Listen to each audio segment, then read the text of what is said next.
Campañas de desinformación, Rusia y las amenazas híbridas.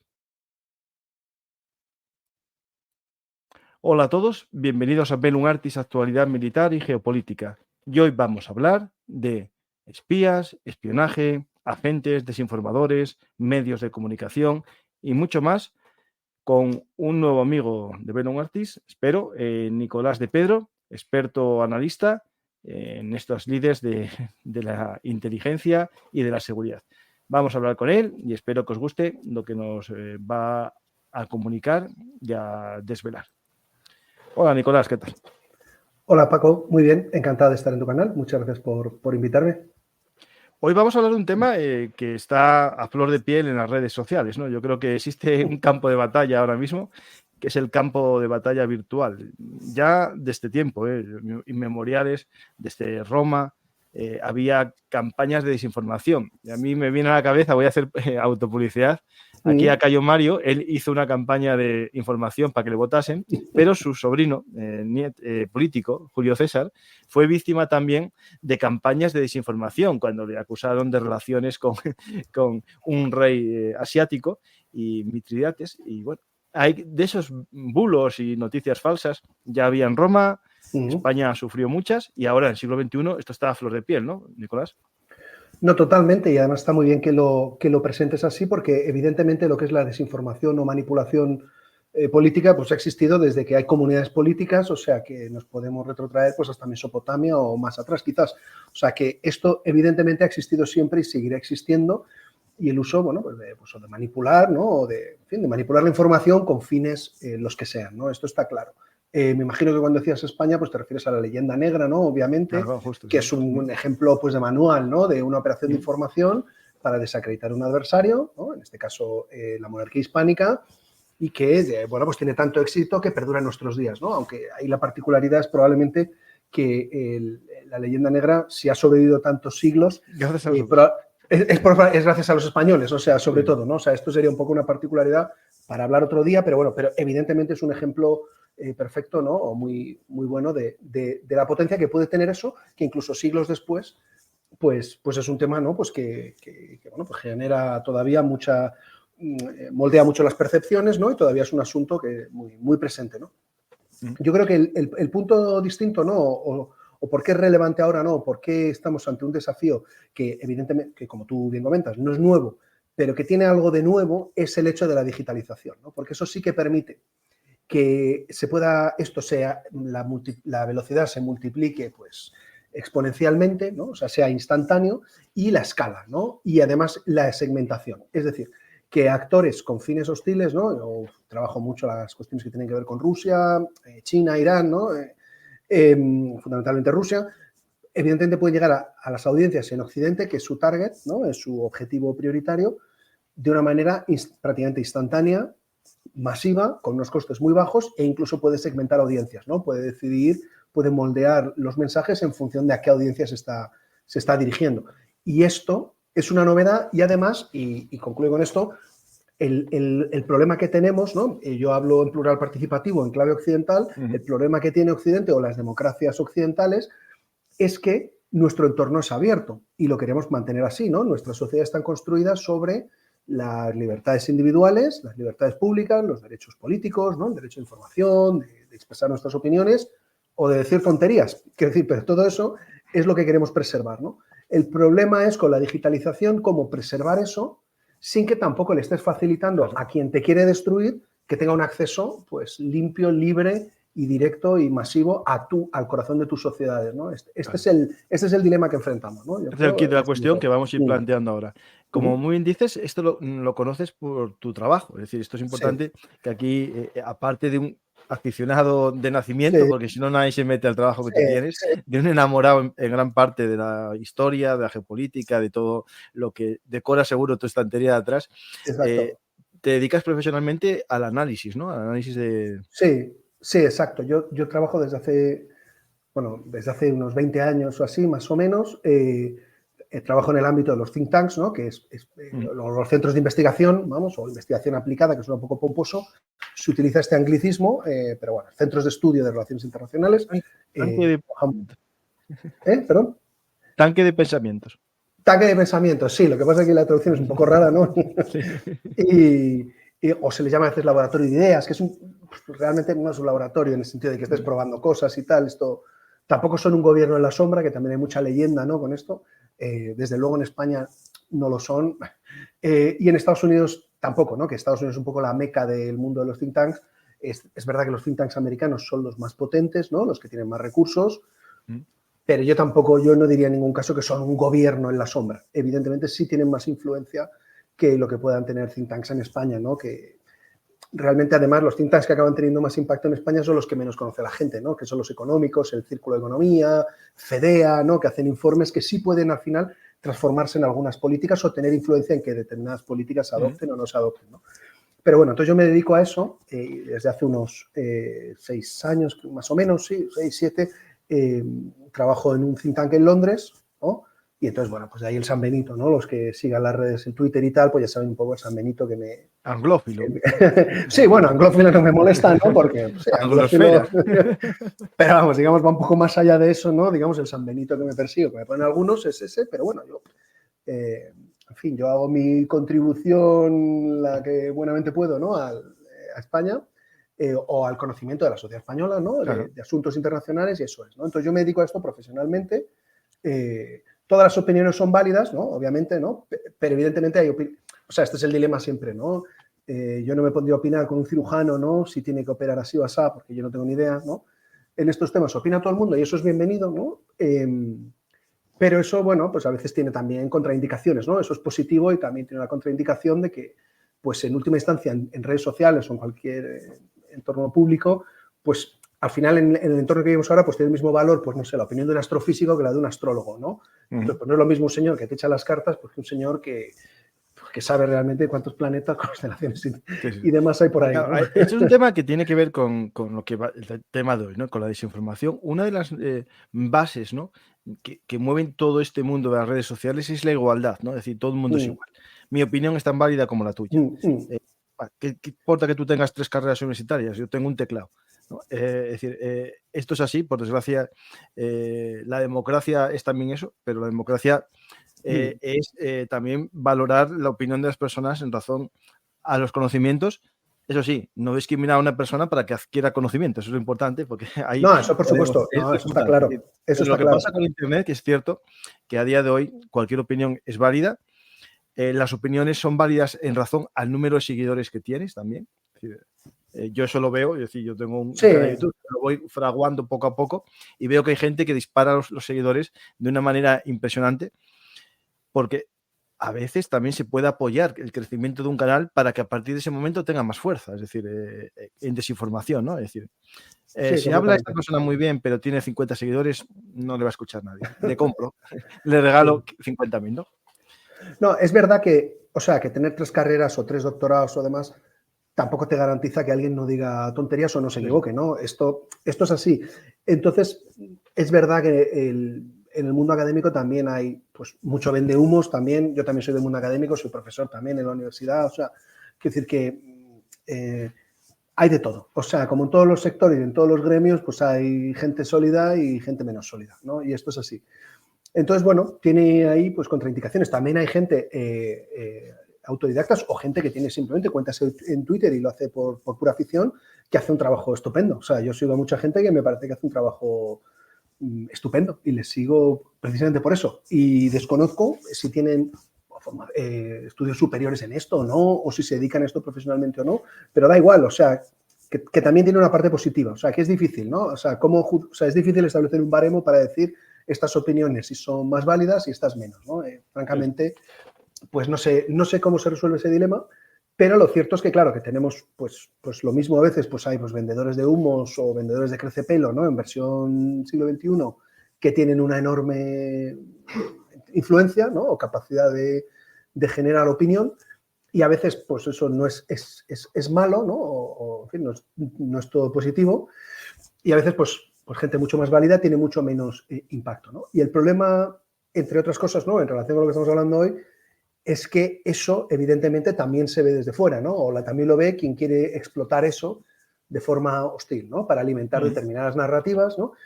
Y sí que hay narrativas que sabemos, bueno, pues que generan de por sí tráfico en Internet, ¿no? O sea, una cosa que es muy visible, ¿no?, que ha cambiado mucho en los últimos 15 o 20 años, ¿no?, y que todos los que tengan más de 35, voy a decir, por ser amable, recordarán que hace años, digamos, el pensamiento conspirativo era una cosa mucho más marginal, ¿no? Era una cosa un poco no anecdótica, pero bueno, y ahora es mainstream, ¿no? Está en todas partes, Sí. ¿no? El que no piensa que la Tierra es plana y que Exacto. los reptilianos gobiernan dentro de mi cuerpo, tengo uno aquí ahora mismo que me está doliendo aquí atrás, no somos nada.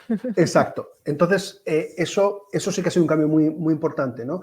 Y esto poco a poco va erosionando, ¿no?, la confianza pública o la confianza de la ciudadanía en las instituciones y demás. Y esto es problemático. Esto no significa que todo lo que hacen los gobernantes, como bien sabemos, pues todo no está bien. En fin, que muchas veces no son merecedores de la mayor de las confianzas ni del mayor crédito. Pero si no tenemos instituciones, sin instituciones, pues estamos en la selva o en un entorno autoritario. O sea, no hay otra cosa. Las instituciones es lo que nos protege de que no, en fin, de que no tengamos gobiernos que no, o formas de organización política que no es lo que queremos, ¿no?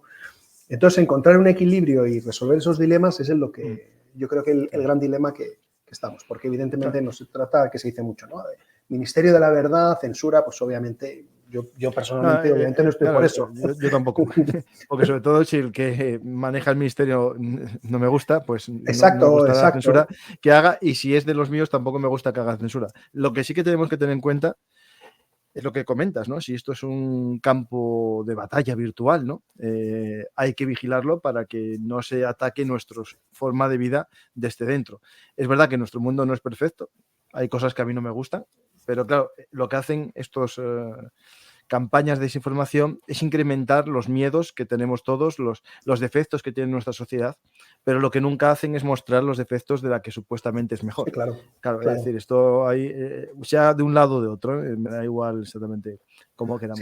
Sí, o sea, el objetivo o sea, aquí el tema es que hay actores, ¿no? O sea, yo los identifico, Rusia, voy a centrarme en Rusia. Hay un actor que es Rusia, ¿no?, que lo que intenta es que nuestras sociedades, sea España, Francia, el Reino Unido, Estados Unidos o cualquier otro país europeo o en muchos casos iberoamericano, que lo que busca es agitar, tensionar esas sociedades, ¿no? Si tiene gobierno, si quiere, por las razones que sean, ¿no?, normalmente para presionar al gobierno de turno o lo que sea. Y a la inversa no hay esa política, o sea, no hay, en fin, yo no he visto jamás ningún indicio de que haya un plan en OTAN, ¿no?, en ningún país OTAN para destruir Rusia por dentro ni demás, aunque los rusos en el Kremlin están muy convencidos de que es así. Nada, que hubo una especie de filtración de un think tank americano que hablaba de una posible balcanización, cómo se balcanizaría Rusia, pero era una especie de juego intelectual de una balcanización, no un plan de tal del Pentágono. Bueno, no recuerdo esa filtración exactamente, pero vamos, o sea, una cosa es que haya ejercicios intelectuales, ¿no? Claro, evidentemente Rusia, además, bueno, su nombre oficial es Federación Rusa, ¿no? Son 83 sujetos de la Federación, si no me falla la memoria, aunque Rusia es un país muy centralizado, pero es un país gigantesco, con unas infraestructuras pues precarias en algunos casos y, en fin, y que con aspectos regionales, bueno, pues curiosos, ¿no? Y bueno, yo no creo que la fragmentación territorial de Rusia, aunque es un miedo que tienen ahí a veces, yo realmente no creo que sea uno de los graves desafíos o peligros que afronten, pero bueno, potencialmente podría estar ahí. Desde luego, en toda la zona de Siberia, que vive poca gente, ¿no?, pero empezando desde Novosibirsk, que está más o menos en la Siberia central, es evidente que los recursos que genera Rusia en buena medida están en Siberia y el retorno no es en Siberia. O sea, si uno va por las zonas de Siberia, verá que, bueno, no hace falta ser tan lejos, pero vamos, que las infraestructuras pues no son, ¿no? O sea, que el gasto público no es ni por asomo el que pueda haber en Moscú, que tampoco es que sea extraordinario, pero desde luego hay un salto de desarrollo muy, muy, muy profundo, ¿no?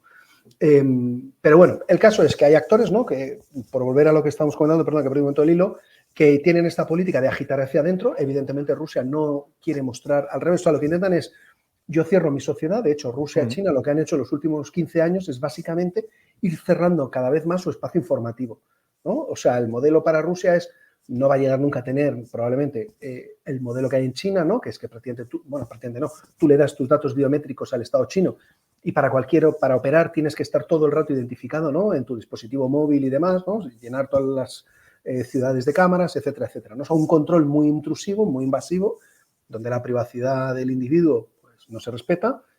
Y ha habido casos muy extremos, ¿no? Se conoce bien el tema uigur, ¿no? Donde los chinos iban poniendo a prueba todo este sistema, ¿no? En toda la región de Xinjiang y hasta un punto realmente distópico, ¿no? O sea, los uigures eran, si usabas mucho el WhatsApp o según con qué tú comunicabas, lo estaban monitoreando, pero si tú decías, bueno, no voy a comunicar con nadie porque todo es sospechoso, eso también te convierte en sospechoso. No, muy sospechoso. Porque entonces significa que te estás comunicando de otra manera y estás ocultando algo. O sea, que es una cosa absolutamente distópica y que no, totalmente incompatible con nuestra cultura y nuestra forma de entender la vida, ¿no? Entonces, Rusia no va a lograr probablemente nunca tener un modelo así, porque es muy diferente. Rusia en ese sentido es más europea que China, pero sí que lo que ha ido intentando hacer es precisamente eso, o sea, cerrar cada vez más su espacio, ¿no? Y dejar menos posibilidades, ¿no? Para que haya oposición en Internet, ¿no? El fenómeno de Navalny se gesta fundamentalmente en Internet. Ahí es donde él, que era el último resquicio que quedaba de libertad o de espacio no controlado férreamente por el Kremlin en Rusia, ahí es donde se gesta su movimiento. Él sobre todo hace vídeos en YouTube y usa el Telegram y tal, y con eso tiene un alcance muy significativo, y eso es lo que ha ido cerrando Rusia, ¿no? Para dejar claro que ahí nadie va a desafiar el poder del Kremlin y que la única forma de quitar el poder al Kremlin, bueno, pues que sea por la fuerza. Ahora, el Kremlin también intenta seducir, ¿no? En la medida de lo posible a sus ciudadanos, ¿no? Que eso significa que por medio de, sobre todo, el control de las televisiones, ¿no? Que es todavía el medio fundamental por el que se informa la opinión o se forma la opinión pública en Rusia, está totalmente controlado por el Kremlin, y entonces la desinformación desde la óptica del Kremlin es o sea, el objetivo prioritario primero, o el objetivo primero es la propia población rusa, y a partir de ahí después los adversarios geopolíticos, o los que percibe como adversarios geopolíticos, que es fundamentalmente Estados Unidos y sus aliados o los países del espacio euroatlántico, ¿no? Entonces, hacia adentro el mensaje de Rusia es hacia su población, no es tanto, o sea, lo que ha intentado Rusia destruir hacia adentro no era tanto, o sea, no construir una imagen de que todo el mundo piense que Rusia es el mejor de los mundos y Putin es maravilloso. De hecho, hay una cosa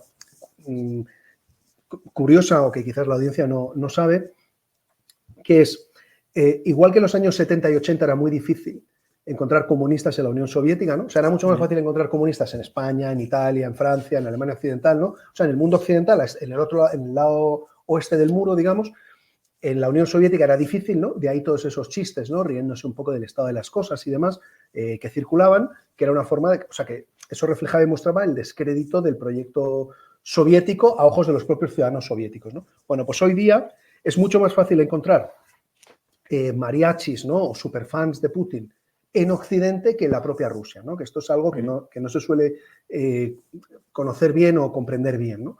Los rusos... Ahí hablaremos después un poco sobre eso. Sí, sí. Entonces, la idea no es tanto construir ese mensaje, porque en el Kremlin son conscientes de que la gente no va a comprar ese relato porque la gente ve el día a día de cómo Rusia, ¿no? Y entonces, pues claro, si les cuentan, es que aquí la vida sí que es buena y tal, pues eso es difícil.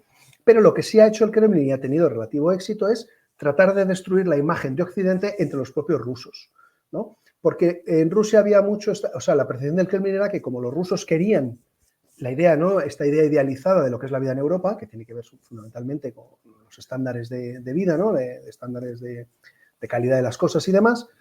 Entonces, lo que sí ha hecho desde desde el 2012 más o menos, la primera de 2012 es cuando empieza esto, es decir, básicamente, lanzar la idea de que Occidente es un desastre, un sitio depravado, de degenerados, y donde están al borde constantemente del colapso y donde la vida es prácticamente un infierno, ¿no? Menos donde tienen ellos casas en Suiza o tienen casas en la Costa Azul. Sí, claro, porque luego es eso, ¿no? O sea, luego la élite rusa se compra las casas, ¿no? O sea, el dinero y tal, o sea, todo este rollo de la idea eurasiática y demás, no se compra las mansiones ni en Ulan Bator, ni en Urumqi, ni en Astana, ni demás. Se las compran en la Costa Brava, en Niza, en la Toscana y en Londres, ¿no? O sea, es donde se dejan, o en París, es donde se compran las mansiones y demás, ¿no?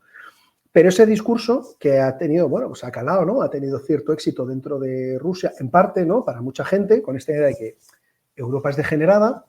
Eso es un poco una de las narrativas estratégicas que han lanzado hacia Occidente, ¿no? Ahí, Nicolás, en todo lo que tiene que ver con propaganda, la verdad es que funciona aumentar lo que ya se piensa. Es decir, gran parte de la población europea no está contento con lo que con lo que sucede. Muchos de ellos, puedo ser uno yo en parte, lo que no todo. Claro. Pero claro, yo tengo mi espíritu crítico, que lo sé, tengo mi espíritu crítico, no soy muy conspiranoide, pero una persona que tiene espíritu crítico, que está muy enfadado con lo que está pasando, le riegas un poco sus pensamientos y florece un gran enfadado, ¿no? Es decir, es lo que hace Rusia. Rusia realmente dice, a ver, tú estás enfadado por el wokismo, como dicen por aquí. Exacto, vale, yo te siembro anti-wokismo. Ah, ¿tú eres wokista? No te preocupes, yo te siembro también, porque vas en contra de los reaccionarios. Entonces, lo que lo hizo es financiar casi los dos extremos. Por un lado, financia la extrema izquierda y por otro lado, la extrema derecha. Todo con el objetivo de buscar, ¿no?, un poco el enfado, ¿no? Exacto, porque lo que hacemos es aprovechar corrientes que ya están ahí. Evidentemente hay un malestar genuino, ¿no?, en todo el conjunto de Occidente, Estados Unidos y Europa, que tiene que ver con la crisis del 2008, ¿no?, cuyos efectos todavía siguen ahí, con el hecho de que hay una redistribución del poder económico en el mundo que va hacia el continente asiático, ¿no?, hacia el Indo-Pacífico, China, la India y demás. Todo eso ha generado, bueno, pues un impacto negativo en muchas capas de la población en Europa y Estados Unidos. Hay un malestar que es genuino y legítimo. Y luego también hay una cuestión que tiene que ver, como comentas, ¿no?, con el auge de la ideología woke, ¿no?, o que en algunos casos se llega a puntos muy extremos, ¿no?, que viene de los campos estadounidenses y demás. Y todo eso genera un malestar, pero que todo ese malestar y crítica es perfectamente legítima y perfecto. O sea, eso no es... El problema es permitir que haya actores, ¿no?, en este caso Rusia, que puedan explotar eso, echar gasolina, ¿no?, digamos, de un incendio. Yo llego ahí y si el incendio está aquí, pues yo echo 20, ¿no?, voy con 20 bidones de gasolina y voy a 20 puntos distintos del monte, ¿no?, y voy echando la gasolina, ¿no? Y entonces van alimentando a diferentes audiencias, ¿no? Como comentas, en el caso de Estados Unidos hubo uno bien documentado y muy significativo, que es que estaban alimentando al mismo tiempo a grupos, digamos, de las corrientes más extremistas del Black Lives Matter y al mismo tiempo a milicias de extremistas blancos, ¿no? Entonces, si tú alimentas simultáneamente dos grupos antagónicos, está claro que lo que buscas es provocar el enfrentamiento. O sea, no... Ya está. O sea, es como muy evidente, ¿no? Entonces, ahí yo creo que es un poco uno de los mensajes que yo creo que hay que tener claro. O sea, que Rusia no está apoyando a determinadas, no alimenta o amplifica en redes sociales, por ejemplo, determinadas cosas porque simpatice ideológicamente. La agenda de Rusia es geopolítica y lo que Rusia quiere es una Europa dividida en la medida que... Y una Europa, en primer lugar, separada de Estados Unidos, ¿no? O sea, quiere que el vínculo transatlántico se debilite por una razón muy sencilla, porque Europa, sin el paraguas de Estados Unidos, la realidad es que no tiene defensa. Hoy. Dentro de 25 años, pues no lo sé, pues puede cambiar. Bueno, si seguimos sin hacer los deberes, no, ¿eh? Si seguimos sin hacer nada, no, exacto, ese es el tema. O sea, quiero decir que yo no, porque a mí me acusan mucho, ¿no?, de atlantista y tal. Bueno, bien, pero puede ser. Pero la realidad es que hoy esa es la realidad. O sea, si el paraguas americano se fuera de la noche al día, ¿no? O sea, si mañana no estuviera, la realidad es que Europa no tendría una defensa creíble con la que disuadir a Rusia. Y Rusia sabe que, en ausencia de ese paraguas, es el actor militar más fuerte o de los más fuertes de Europa, porque no olvidemos nunca el componente nuclear, y luego además, Rusia obviamente lo que quiere es lo que ha estado haciendo en los últimos 20 años, que es tratar bilateralmente con países europeos, porque entonces la situación es muy distinta que tratar con la Unión Europea o con una Europa que adopta posiciones comunes, ¿no? Entonces, todo lo que contribuye a dividir a los europeos es de interés geopolítico de Rusia. Si para eso tiene que alimentar a determinados grupos políticos, alimentando pues, corrientes anti-woke o viceversa, lo hará igual, ¿no? Por ejemplo, en el caso de cuando Rusia intervino en Siria, la realidad es que los refugiados sirios que venían a Europa, ¿no?, en la primavera del 14 y del 15, siendo el autodenominado Estado Islámico una organización terrorista execrable y que no merece ninguna simpatía, sino todo lo contrario, y bien está que fuera destruida en su base territorial, pero lo cierto es que el 90% aproximadamente de los refugiados sirios que venían al territorio europeo venían huyendo de los bombardeos del ejército de Assad. Eso es un hecho y ya está. O sea, eso es un dato con el que hay que contar, ¿no? Entonces, cuando Rusia empieza a intervenir, ¿no? A bombardear zonas de las que salen más refugiados, está claro que el objetivo de los rusos era garantizar la supervivencia de Assad, que en el otoño del 2015 estaba en peligro. Estaba a punto de perder Assad, de hecho. Ahora, digamos, una derivada de eso es que, sin buscarlo, el hecho de aumentar el flujo de refugiados hacia Europa, pues no era una cosa necesariamente mala para Rusia, porque si eso alimenta partidos, ¿no? Alimenta la narrativa de partidos que a su vez están por la labor de tener un entendimiento con Moscú, bueno, pues fíjate, un 2 por 1 consigues, ¿no? Aunque eso era una derivada, ¿no? Yo no digo que la motivación de la intervención fuera esa, sino que era salvar a Assad. Pero que el objetivo que persigue Rusia es geopolítico, o sea, no es ideológico, ¿no? Entonces, pero bueno, hay mucha gente a la que consigue convencer, ¿no? Hasta el punto que en el caso de España en particular, bueno, pues bueno, los que nos están viendo, que sigan mi cuenta de Twitter, pues saben que yo he mirado con algo de interés y detalle la cuestión de la injerencia rusa en Cataluña, y eso es un asunto que en general mucha parte de la audiencia española, ¿no? O de la gente que, en fin, que se siente muy española, que no le da demasiada importancia, precisamente porque han comprado la narrativa de que Rusia es mi aliado ideológico, ¿no? Y que Putin es una especie de baluarte. Claro. Como mucha gente que en teoría tendría que estar en contra, como yo estoy en contra de esa injerencia, como simpatizan en el fondo con la visión de Putin, no quieren pensar, ¿no? Sí, que es como esto no me encaja. Putin haya intentado dividir nuestro país.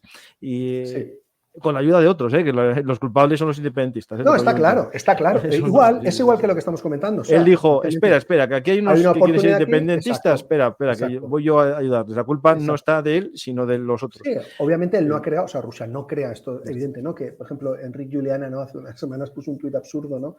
Diciendo que no había que decir que Putin había creado el independentismo, pues tal. Esto es absurdo. Yo no he leído nunca a nadie, ni he escuchado nunca a nadie decir eso, ¿no?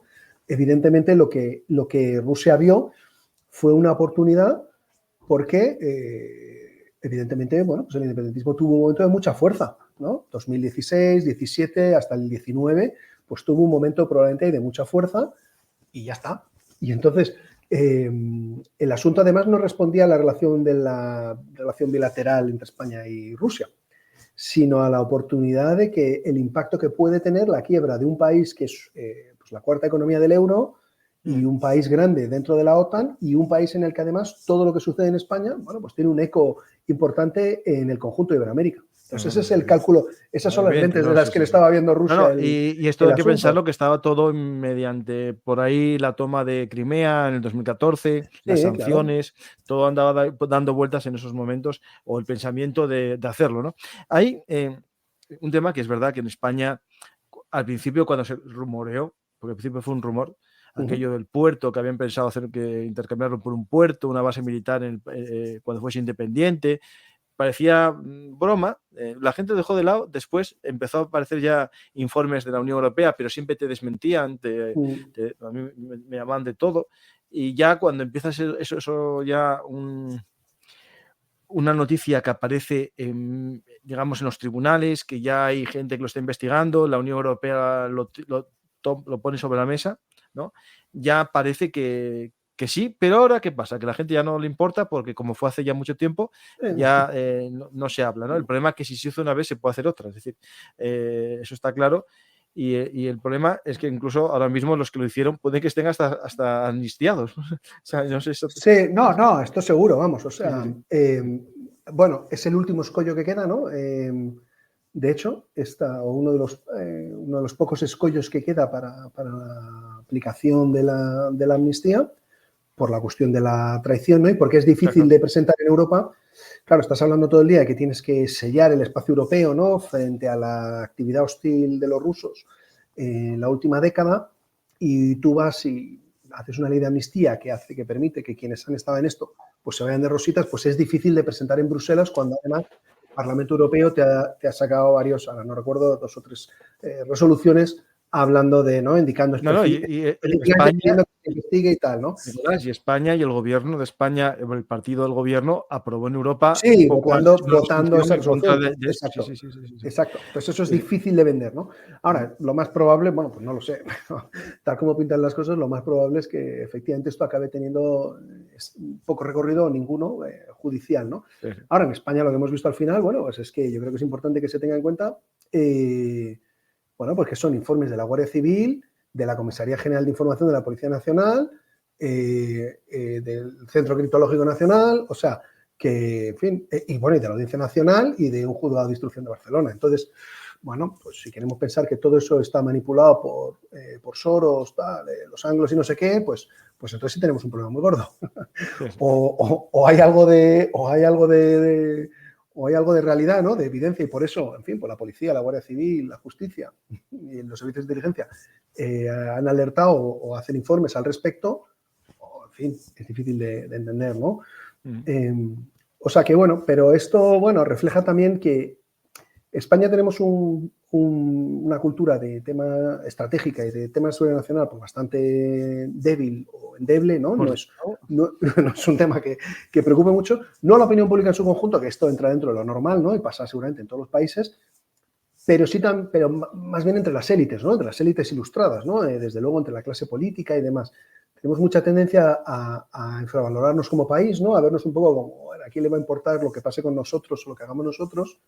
Pero la realidad no es así, y la realidad además es que el mundo, Europa y el mundo es un entorno muy competitivo, y donde si no te espabilas, pues otros se llevan la tostada, y donde si tú no estás en la mesa, pues probablemente estás en el menú. O sea, que si no eres más proactivo, pues no haces valer tus intereses, ¿no?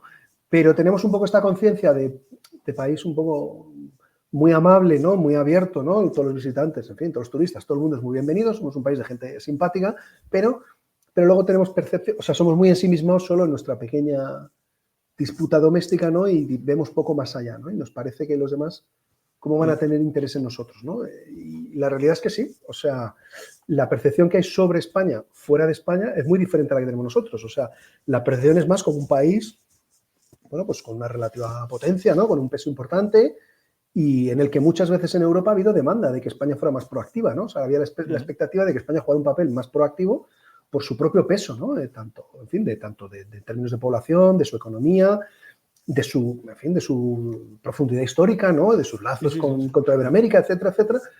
Y esto ahí no, y yo creo que se refleja en todo, ¿no? Entonces, bueno, pues el resultado ha sido, por ejemplo, esto, ¿no? Un impacto muy limitado a medida que ha habido estas revelaciones, ¿no? Sobre la injerencia rusa en el proceso independentista en Cataluña, o cualquier otra, ¿no? Un poco la tendencia a ver todo con cierta distancia, ¿no? Como no es nuestro problema, ¿no? Esto pasa. No, va a ser del vecino del quinto.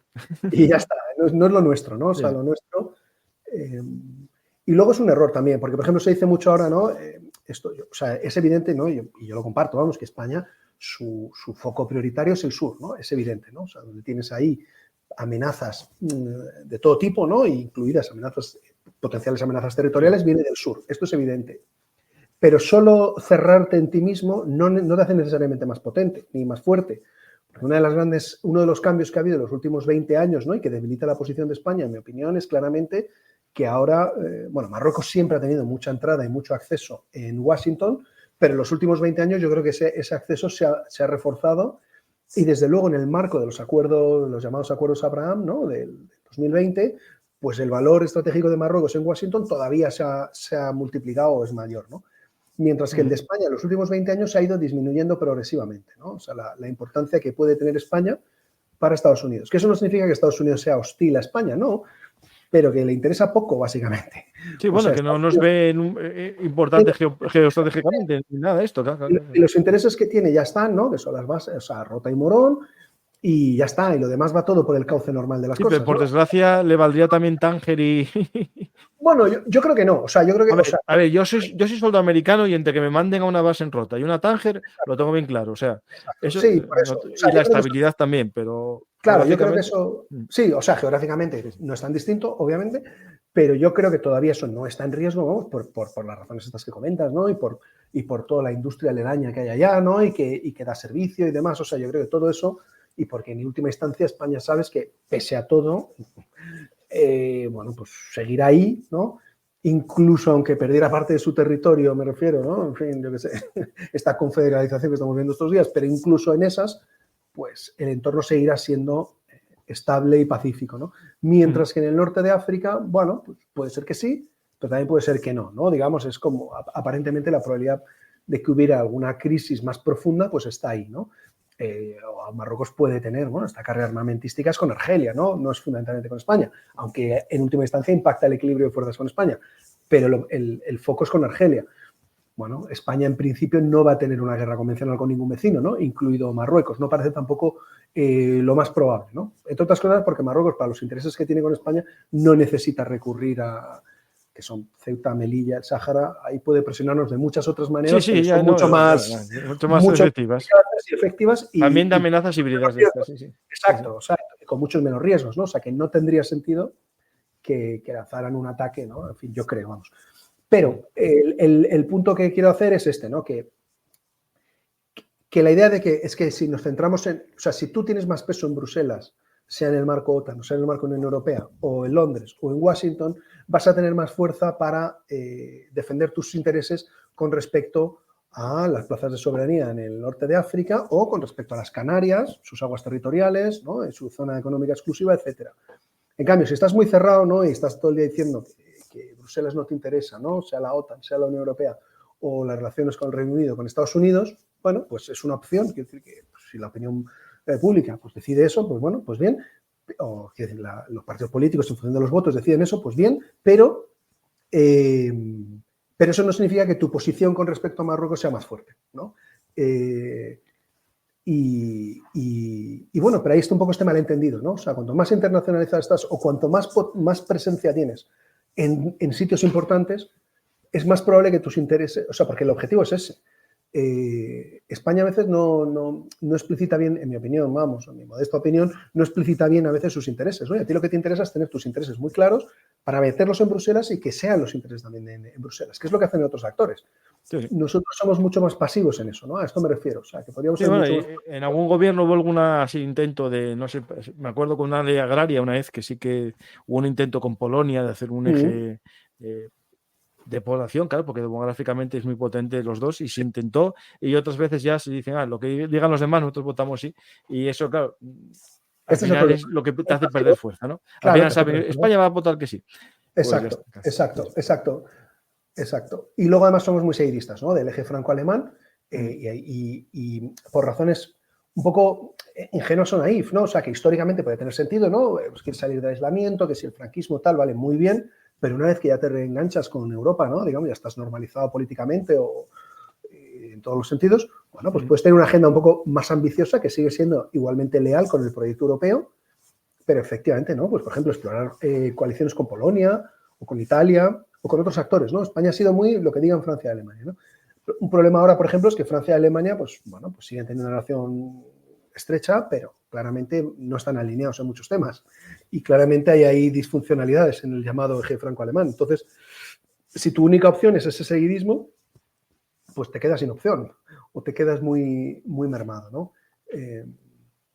Pero bueno, todo esto, mira, es interesante, además, que estamos hablando de muchos temas, pero yo creo que está bien porque este es otro de los temas que tiene que ver con las cuestiones híbridas o la desinformación, etcétera, que es que el campo es todo, ¿no? Puede ser todo y nada, ¿no? Esto es un problema, obviamente, para las Fuerzas Armadas, esto ha sido un problema, las Fuerzas Armadas, no solo las españolas, todas las del espacio OTAN, esto ha sido un problema desde el principio porque precisamente las Fuerzas Armadas lo que buscan es concreción y claridad operacional, ¿no? O sea, que saber exactamente este es el campo, ¿no? Y este es mi campo de actuación y estas son las reglas y estos son los temas, ¿no? Y a esto me ocupo. Entonces, claro, si es todo, ¿no? Y entramos en lo del ámbito cognitivo y demás, pues es particularmente complicado y ese es otro de los dilemas, ¿no? O sea, en los que estamos viendo, ¿no? Pero es que la realidad es esta, ¿no? Es cómo haces que tus sociedades estén robustas y fuertes, ¿no? Y tus comunidades políticas, ¿no? Y tus comunidades estratégicas y tus instituciones, cuando al mismo tiempo tienes esta división, polarización, que es genuina, ¿no? Que responde a intereses legítimos y que el cambio de mucha gente está muy bien fundamentado y por razones muy legítimas, pero que está siendo explotado por otros actores, ¿no? O sea, yo creo que ese es un poco el dilema al que hay que encontrar una respuesta, ¿no?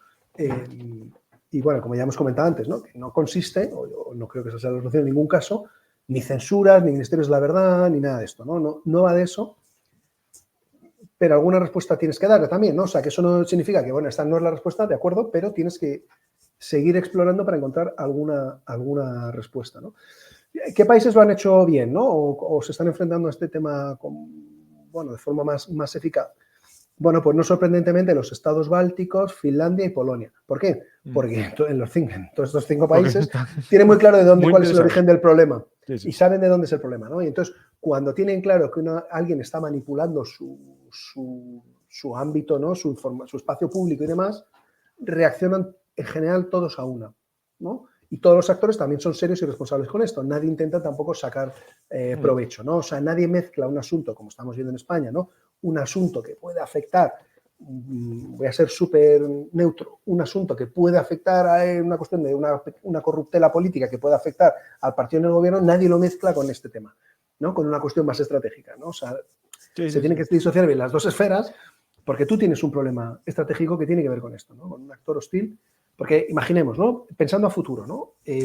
Imaginemos que yo defiendo, ¿no? Mi posición es que Ucrania es un plato importante en el menú del Kremlin, pero no solo. El Kremlin claramente sus objetivos es controlar estratégicamente Ucrania, pero también redefinir el orden de seguridad europeo y las reglas de juego en el espacio continental europeo.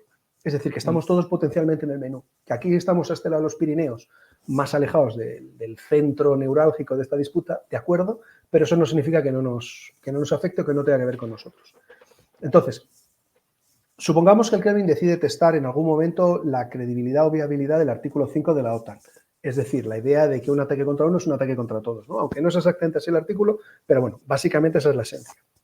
Supongamos que eso lo hace. Tienen que ayudarse mutuamente. Tienen que ayudarse, o sea, no te dice cómo. Puede ser mandando comida o mandando un casco.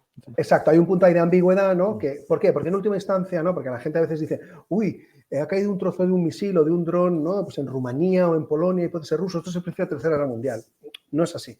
O sea, las guerras no empiezan así y el artículo 5 no es automático. Aquí lo único que es automático es la ley de la gravedad o ya está, y la muerte, ¿no? Son las únicas cosas que sí son automáticas e irrefutables. Lo demás son decisiones, ¿no? Siempre hay opciones y es una decisión política. Evidentemente, la credibilidad del artículo 5 descansa en el compromiso de Estados Unidos y en la potencial respuesta solidaria de todos, ¿no? Eso es lo que hace que tenga esa fuerza y que obliga a Rusia a retraerse. Pero supongamos que Rusia lo quiere testar, ¿no? Que yo creo que es una de las posibilidades que está ahí sobrevolando el ambiente. Puede hacerlo de una forma muy espectacular, ¿no? En la que quizás buscando paralizar a los europeos, ¿no? Porque se tengan miedo, pero también pero eso corre el riesgo de que entonces la respuesta sea más probable, ¿no? Solidariamente, pero también puede intentar hacerlo de forma más ambigua, ¿no? Supongamos algo como el Donbass, pero que sea en Letonia o Estonia, por ejemplo, ¿no? Sí. O en una parte fronteriza con Finlandia, o como hemos visto últimamente, pues dando de hecho o redefiniendo de hecho las fronteras marinas, ¿no? en el Báltico. Eso, supongamos que pasa eso. La reacción inmediata en Europa está claro que va a haber mucho nerviosismo y en algunos casos pánico. Si eso, ¿no? Y si eso se produce un contexto así, es muy problemático que Rusia tenga un acceso tan fácil a nuestro debate público, ¿no? Y que pueda inyectar tantas narrativas y de forma tan masiva en nuestro debate público. Porque nuestra respuesta va a estar muy moldeada también por eso. O va a ser muy difícil que nuestra respuesta sea la mejor respuesta posible ante ese desafío porque habremos permitido que Rusia siga manipulando nuestra conversación pública y nuestras percepciones, ¿no? Y siga teniendo acceso a muchas de nuestras élites, ¿no? Y a mucha parte de nuestra opinión pública. Entonces eso es un grave dilema porque puede haber, en fin, o sea, los rusos llevan 2 años, ¿no? Obviamente sacando el espantajo nuclear. Evidentemente es como el cuento del pastorcito, ¿no? Si lo dices todos los días, pues pierde fuerza, obviamente, ¿no? Porque, pues bueno, al principio todo el mundo muy preocupado, muy inquieto. Ahora ya, pues Medvedev puede decir 3 veces a la semana que va a lanzar un ataque nuclear contra algún país europeo y genera poca reacción porque, pues efecto el pastorcito, pero la realidad es que Rusia sigue teniendo 1.500 o 2.000 armas nucleares de teatro. Sí, ¿no? no, eso no duda ninguna. Entonces, Y aunque solo funcione en la mitad. Y aunque solo funcione en la mitad, exactamente, que no sabemos, ¿está todo el arsenal o es todo lo grande que dicen? Pues probablemente no, pero vamos, con que funcione un 40%, un 30%, pues ya tenemos un problema, ¿no? Si se produce una situación así, que genera un enorme pánico y un enorme nerviosismo, ¿no? en las opiniones públicas, lógicamente, bueno, pues encapsular o sellar lo más posible nuestra conversación para que sea un reflejo más, un reflejo más genuino de la realidad, ¿no? Y de nuestros intereses y de cómo responder, pues mejor, ¿no? Pero ¿cómo hacer eso? Pues este es el gran dilema, el que no hay respuesta, ¿no? O sea, ahí, por ejemplo, hubo muchas críticas aquí en Europa y yo creo, desde mi punto de vista, es una herramienta de guerra, ¿no? Es vetar la visión de RT, Sputnik en Europa. Hay que recordar que esto es una plataforma que se creó por parte del Estado ruso para difundir sus mensajes ya hace mucho tiempo, en los años, no sé, 2010 o por ahí, ya andaban por ahí.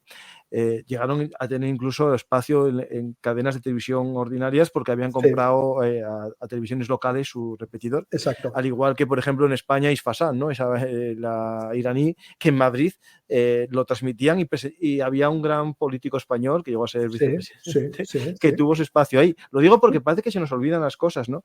Y claro, estamos hablando de aquellos lodos, ¿no? Tenemos estos barros, ¿no? O como diga la frase, que no me acuerdo ahora mismo, tenemos que televisiones creadas por estados extranjeros para difundir ideas que, por un lado, vale, no eran a lo mejor directamente contra nosotros, sino que daban un ejemplo de lo que era perfecto, que era otro, pero otras, por ejemplo, que Isfahan no hacía publicidad tampoco del Irán, de los persas, de los ayatolás, pero sí que hacía luchar contra el sistema, ¿no? Aprovechando las crisis económicas aquí, pues vamos a fastidiar el chiringuito a los demás, ¿no?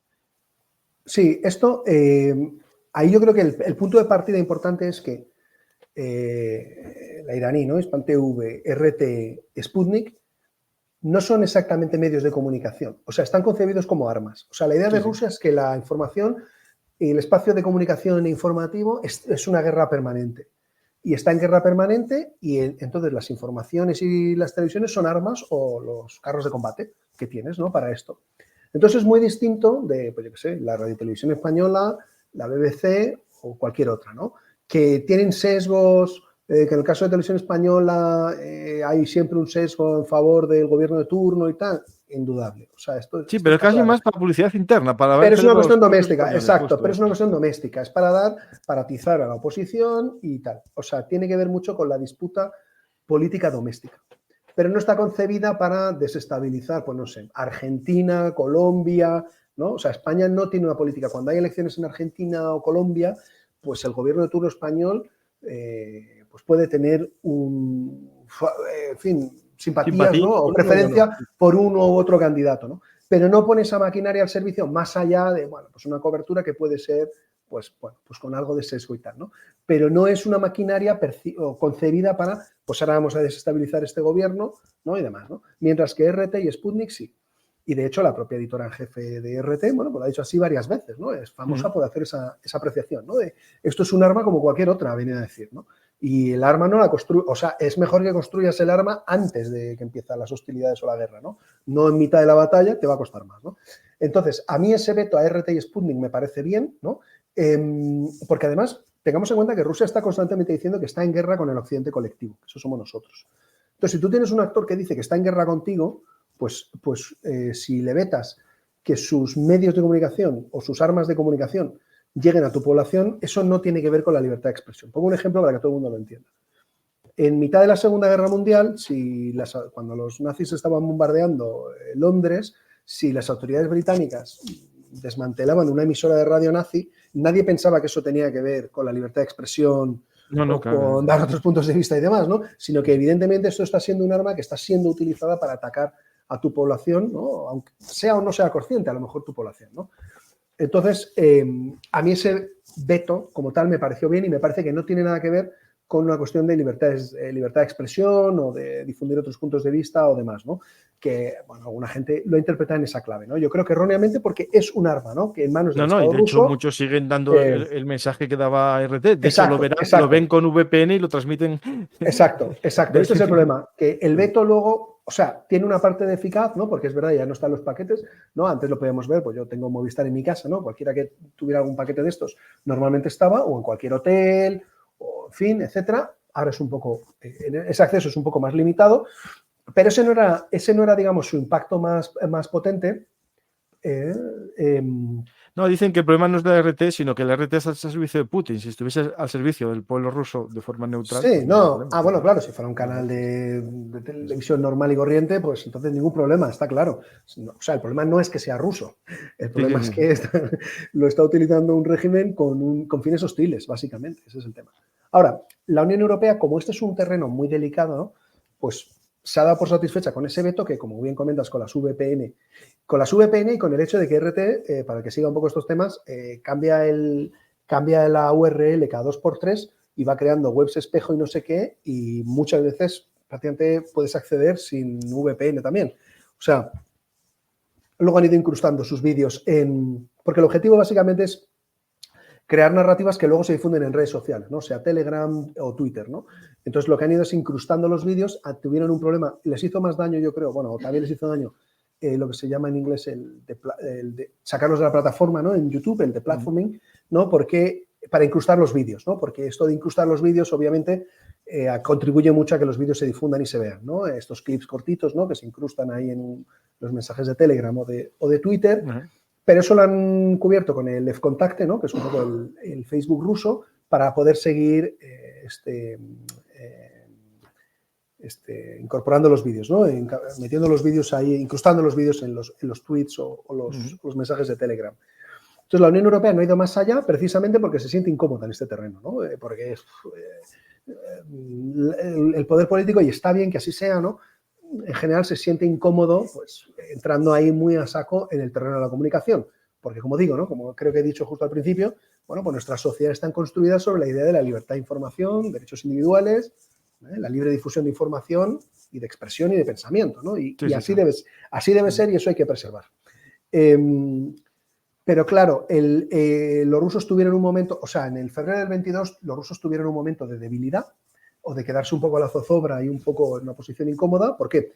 Porque las semanas y meses precedentes, ¿no? a lanzar la invasión de Ucrania, su operación consistía precisamente en convencer tanto a los ucranianos como a las potencias del espacio euroatlántico de que no iba a haber invasión, ¿no? O sea, era una mezcla de generar la amenaza suficiente como para que cediéramos, pero al mismo tiempo no lo suficientemente amenazante, y al mismo tiempo generar la suficiente confusión que hiciera que nadie estuviera preparado.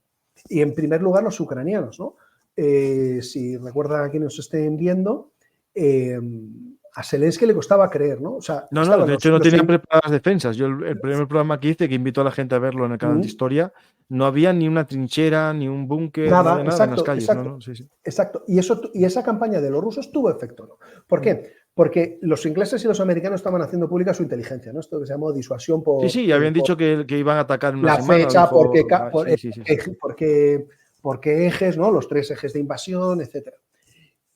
Pero al mismo tiempo Rusia que lanzaba estas campañas, ¿no? Que esto de rusofobia, es la histeria o desinformación de los anglos. Y luego mucho una cosa que es súper eficaz, que es el jiji jaja, que es el ridiculizar a la gente o las ideas, ¿no? Jiji jaja, ¿no? Ay, qué tontería. Ay, sí, los rusos en Cataluña. Ay, sí, Rusia va a invadir Ucrania, ¿no? O sea, esto tiene mucho efecto, porque en general cualquier dirigente político es...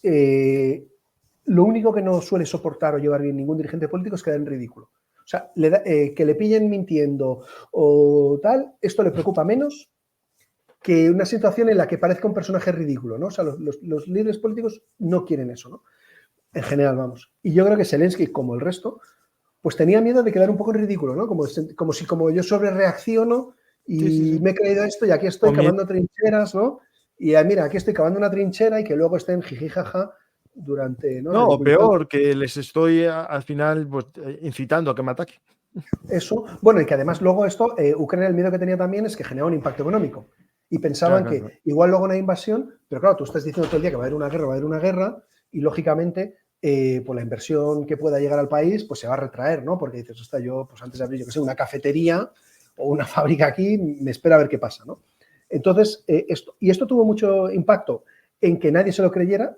Yo recuerdo perfectamente, hasta el 24 de febrero, yo me atrevo a decir que el 95% de la percepción entre la comunidad estratégica que puede haber en Bruselas, Berlín, París, Roma y Madrid era que no iba a haber invasión.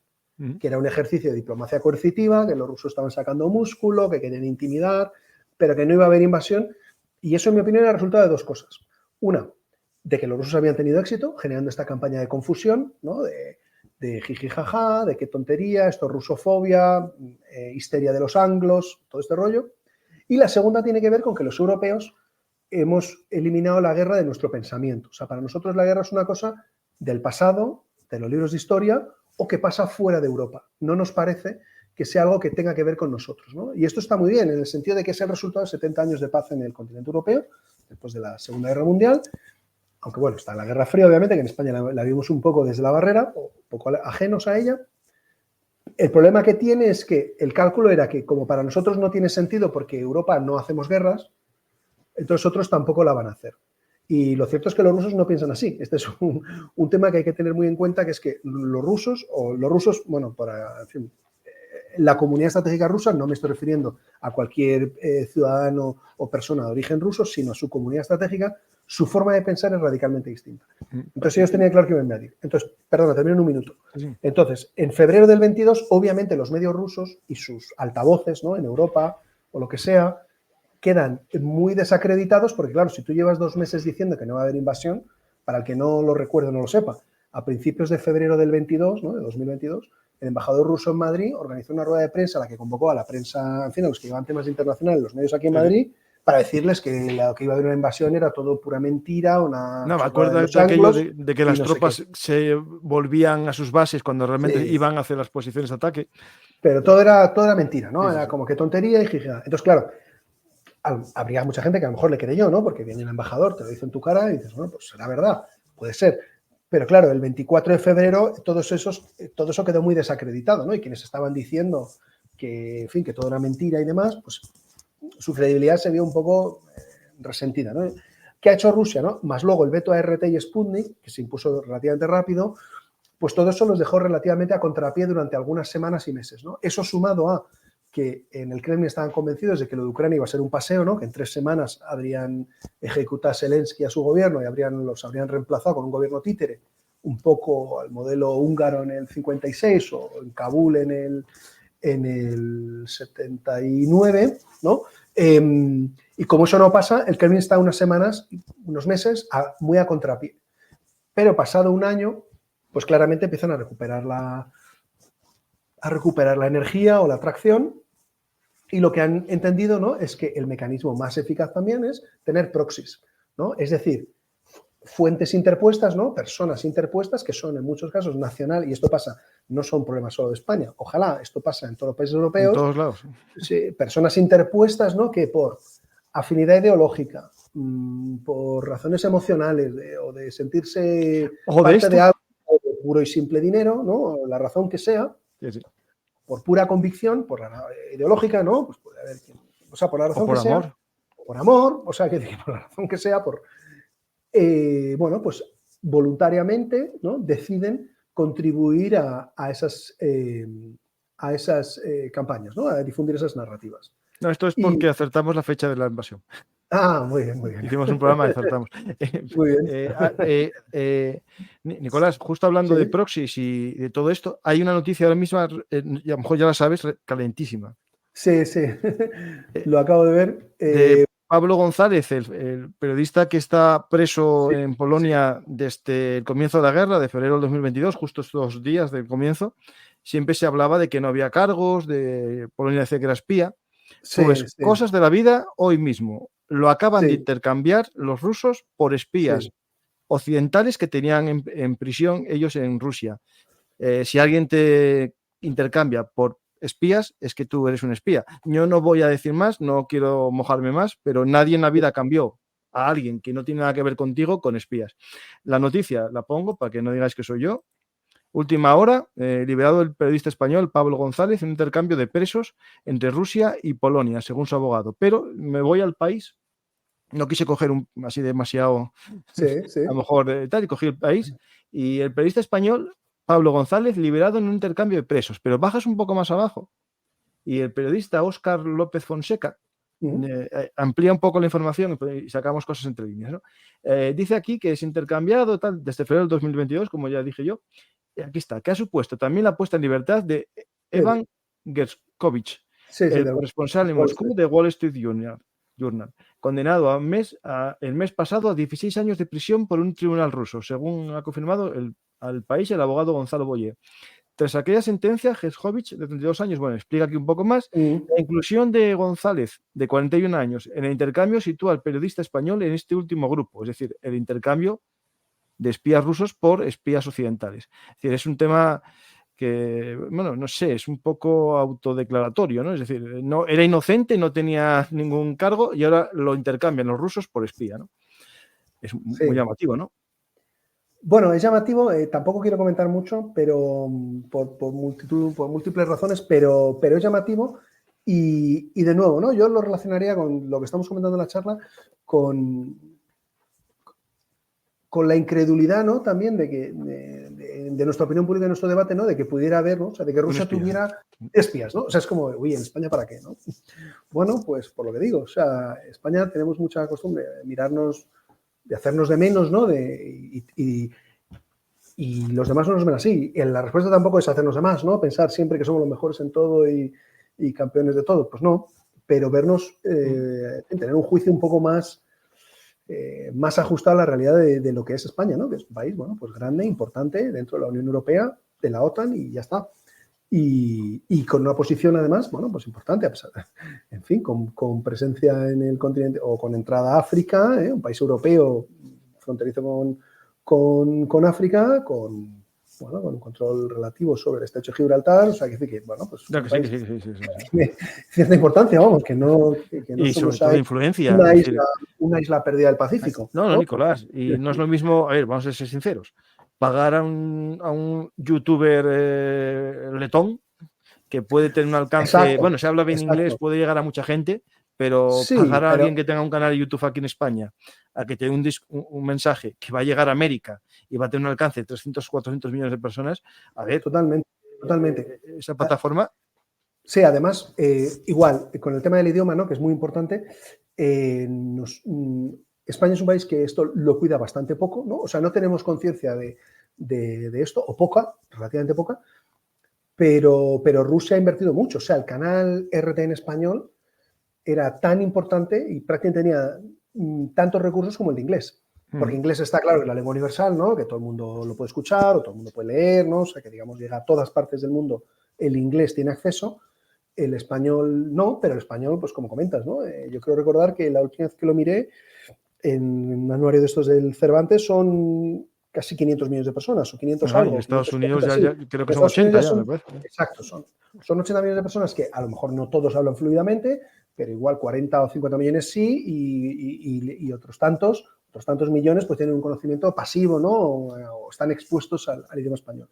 Y esto Rusia lo identificó hace mucho, o sea, para Rusia o antes la Unión Soviética, todo el espacio iberoamericano siempre ha tenido mucha importancia, porque además son muchos, igual que para China, ¿no? O sea, lo ven muy claro, o sea, son, entre otras cosas, muchos votos en Naciones Unidas, ¿no? Entonces, ahí está. En términos de generar legitimidad internacional, ¿no? Porque la comunidad internacional, bueno, pues si de repente tienes, ¿no? Como China, que consigue arrastrar muchas veces a muchos países africanos y muchos países latinoamericanos, bueno, pues esto lo sumas y genera una gran masa, ¿no? de países.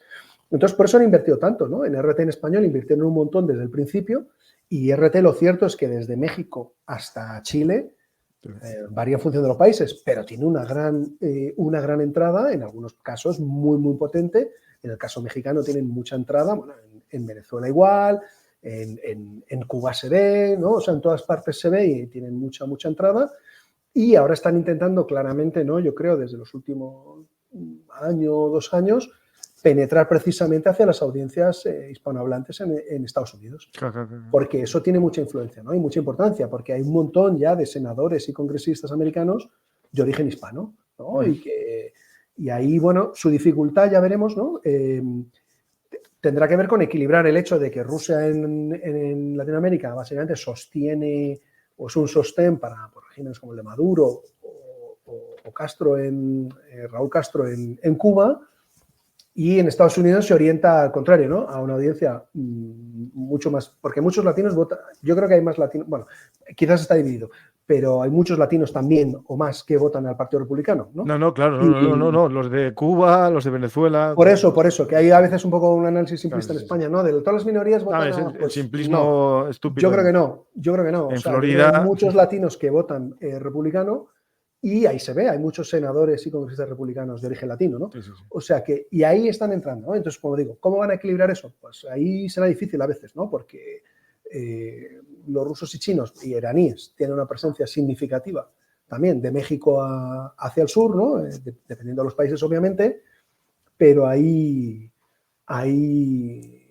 veremos, ¿no?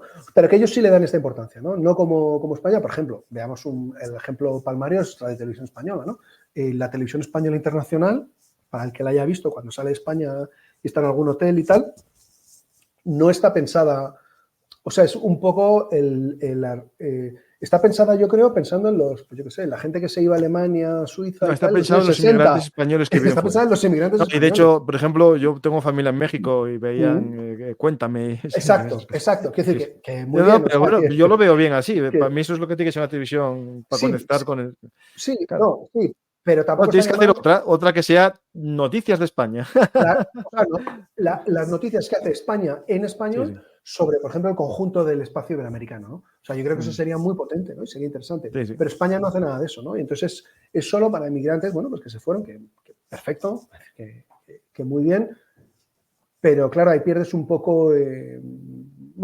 Rusia, Irán y China han visto que no, que hay un potencial, ¿no? No es casualidad que Rusia, China e Irán, los tres, tengan canales muy potentes en español, ¿no? Y que se dirigen a esas audiencias fundamentalmente pensando en el continente americano, ¿no? Yo oí la estrategia de China en África es tener televisiones, tiene muchas compradas en todos los países, pero la gran diferencia con Rusia, que mete su mensaje, boom, así a dolor, plus, contra los franceses, a dolor. Lo que hacen los chinos es, tú haz lo que quieras, tú transmites la televisión nacional, lo que tú te apetezca y tal, pero hoy toca meter esta noticia a favor de China. Y hoy hablas bien. El resto de la programación haces lo que te apetezca. Al contrario que Rusia, que pone mucha, digamos, ya todo pensado, un producto ya elaborado, ¿no? Y, por ejemplo, hay una cosa que me comentaron aquí, que cuando cerraron RT y todo esto a nivel de Europa, a televisiones locales pequeñas les llegó ofertas de compro. O también a estos típicos TVs de negocios que hay por ahí, cosas de esas, que cosas más raras tienen a muchos de los colaboradores de RT, ¿no? Es decir, al final, claro, cada uno busca su negocio. Sí, no, claro, no. A ver, buscar el negocio es legítimo siempre y cuando, lo que pasa que, claro, que ahí habría que, pues eso, lo que hemos estado comentando, ¿no? Adaptar las legislaciones y tal, siempre y cuando eso no responda a intereses hostiles, o sea, algo que sea intenciones hostiles contra los intereses de España, ¿no? Intereses nacionales de España, ¿no? Ahora, poner eso en negro sobre blanco, ¿no? En una ley, bueno, pues es difícil, ¿no? Hasta el punto, bueno, a mí, pues varias veces, ¿no? Me han discutido estos últimos tiempos, ¿no? La idea de que lo que ha hecho Puigdemont y su equipo no era traición, ¿no?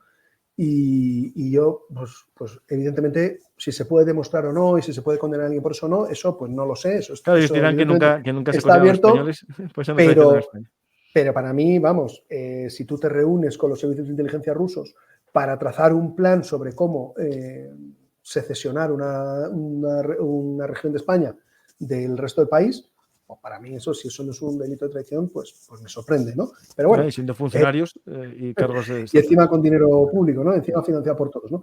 Pero bueno, claro, poner eso en legislaciones o sea, actualizar las legislaciones. O sea, yo siempre digo, ¿no? Que creo que las legislaciones están desfasadas. Ahora, ¿cómo hay que actualizarlas? Bueno, pues eso ya es harina de otro costal, ¿no? Y ahí no es fácil encontrar la fórmula de la Coca-Cola, de cómo haces para preservar, ¿no? Las libertades y demás, y cómo trazas también una frontera clara entre lo que son actividades hostiles y lo que puede ser legítimo poder blando, ¿no? O proyección cultural de los países, y demás, ¿no? O sea, que hay ahí bastantes incertidumbres, ¿no? Pero bueno, pero que la inacción tampoco es la respuesta, porque si no, nuestra conversación pública también se va deteriorando cada vez más, ¿no? Comentábamos lo de las conspiraciones, ¿no? Que ahora es mainstream.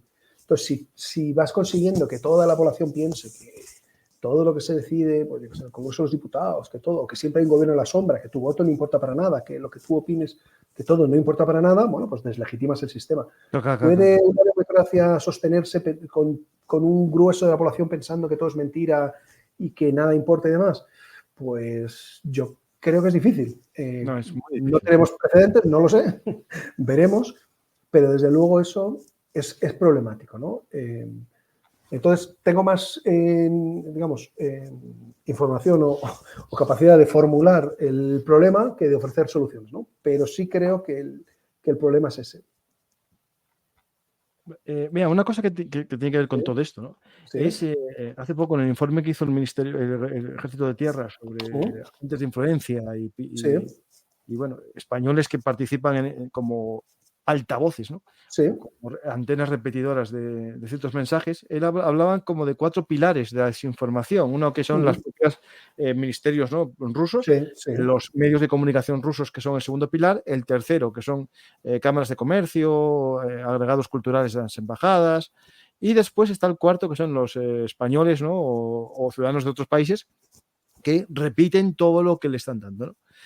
Y claro, esto es muy interesante, ¿no? Porque al final, claro, es un sistema muy estructurado que lo vas pillando fácilmente, se ve cómo se repiten los mensajes, ¿no? Compacto y sistemático y estructurado y que responde a una estrategia, o sea, que no es orgánico. Estos son los problemas, ¿no? Porque aquí el problema no es que, pues que alguien en Oviedo o donde sea, ¿no? Se siente ahí delante del ordenador y diga lo que opina. Y puede estar en lo cierto o no, puede tener razón o no, puede equivocarse o no. Quiero decir, a mí no me llegan los cheques estos del CNI y la CIA en esto. Este no es el problema, ¿no? Pero cuando es una cosa estructurada y que responde a algo más profundo, bueno, pues es algo distinto, ¿no? Lo que ocurre, obviamente, si lo ejecutan ciudadanos españoles o ciudadanos de países europeos, de la Unión Europea, pues están protegidos, obviamente, por nuestro marco legal, ¿no? Y bueno, pues ese es el dilema, ¿no? Este informe del ejército, yo no he visto el informe, lo que he visto es la información sobre el informe, ¿no? Es un reflejo de esto, obviamente, ¿no? De esta preocupación que afecta, obviamente, también a las Fuerzas Armadas, porque en última instancia lo que va a perturbar esa arquitectura de influencia hostil en tu país, lo que va a perturbar también es el proceso de toma de decisiones. Y entonces el uso o no uso de las Fuerzas Armadas depende completamente del proceso de toma de decisiones. Si ese proceso de toma de decisiones está intoxicado, infiltrado por una potencia hostil y con intereses en este tema, ¿no? Como es el caso de Rusia, pues eso es problemático. Eso es muy problemático. Y ahora, ¿cómo se desmantela o no? Pues eso ya es más difícil, ¿no? Ahora, por ejemplo, lo que tiene que ver con las embajadas y demás, y el uso de redes sociales, ahí sí creo que hay asimetrías que creo que se pueden abordar, ¿no? O se pueden debatir al menos. Por ejemplo, los chinos ahora han cambiado bastante, ¿no? Porque les ha sido un poco contraproducente para ellos, pero mucha gente estará familiarizada con el término este de guerreros lobo, ¿no? Los wolf warriors, ¿no? Los diplomáticos chinos que estaban de repente hiperagresivos a partir de la época del COVID, ¿no? ¿Tantos cerrados ahí? Estaban aquí era para decir que aquí nadie sabía gestionar el COVID, sí. Que tal, y para también cualquiera que lanzara la idea de que el COVID se había originado en Wuhan, ¿no? O sea, que tenía un origen chino. Como, en fin, bueno, acuérdate que hubo gente que empezó a decir que había Estados Unidos, que había en Estados Unidos, sí, que había venido unos solos. Sí, todos estos son, bueno, esto siempre es así, ¿no? De los mismos personajes que viene de un laboratorio de Ucrania. Exacto, sí, lo mismo. Los mismos que te han dicho, los laboratorios aquí, en Kazajstán, en Georgia y en Ucrania, pues lo mismo, ¿no?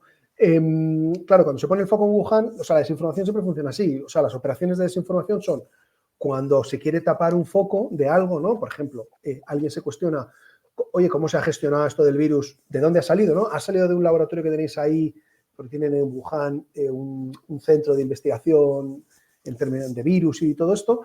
O uno de los mercados húmedos chinos, ¿no? Que son parte del problema, donde hay todo tipo de especies vivas y siempre es un foco ha sido otro foco de pandemias anteriormente, ¿no? Entonces, cuando empezó a ponerse el foco en Wuhan, una de las tácticas que se utilizan siempre es, ¡pum!, lanzar 25 teorías inundar las redes, ¿no? Y una es esta, que si un año antes había ido por allí unas olimpiadas, no creo que sea policías o bomberos o Sí, de fuerzas policías armadas, y no me bomberos, acuerdo, sí, sí, sí, policías sí, y sí, bomberos, sí, sí, sí, sí, sí. y que el equipo de Estados Unidos eran los que habían traído el virus para inocularlo allí, bla, bla, bla, y acusar a China.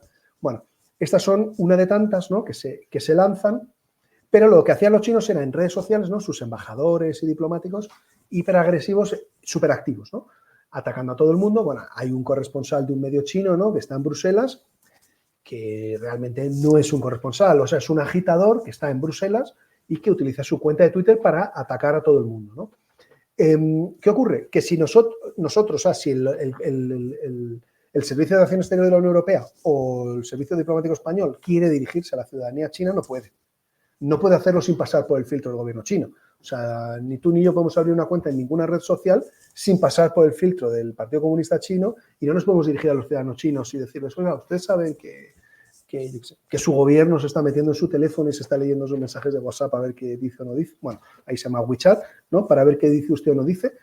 No lo podemos hacer, entonces hay una asimetría muy fuerte, ¿no? Entonces yo creo que esas asimetrías sí las podemos estudiar, ¿no? Ahora, por ejemplo, está muy el tema de TikTok, ¿no? De nuevo, yo no creo que TikTok, el posible veto a TikTok, tenga nada que ver con la libertad de expresión. Creo que tiene que ver con otro tema que excede un poco, a lo mejor, el campo de lo que estamos hablando hoy, que tiene que ver con la salud mental de nuestros niños y nuestros jóvenes. Sí, sí, ¿no? sí. O sea, yo recomiendo a todo el mundo que esté interesado que vea una web que se llama Cyber Guardians, Ciberguardianes, escrito en inglés con Y, que ahí se ha hecho un estudio muy potente, metiendo todos los datos de salud mental del Servicio de Salud Español o de la Comunidad de Madrid, no, yo creo que de toda España, creo que es de toda España, no solo de la Comunidad de Madrid, y ver cómo se han disparado las enfermedades mentales entre los niños y los jóvenes, ¿no? Incluyendo la parte más terrible, que es la de los suicidios, ¿no?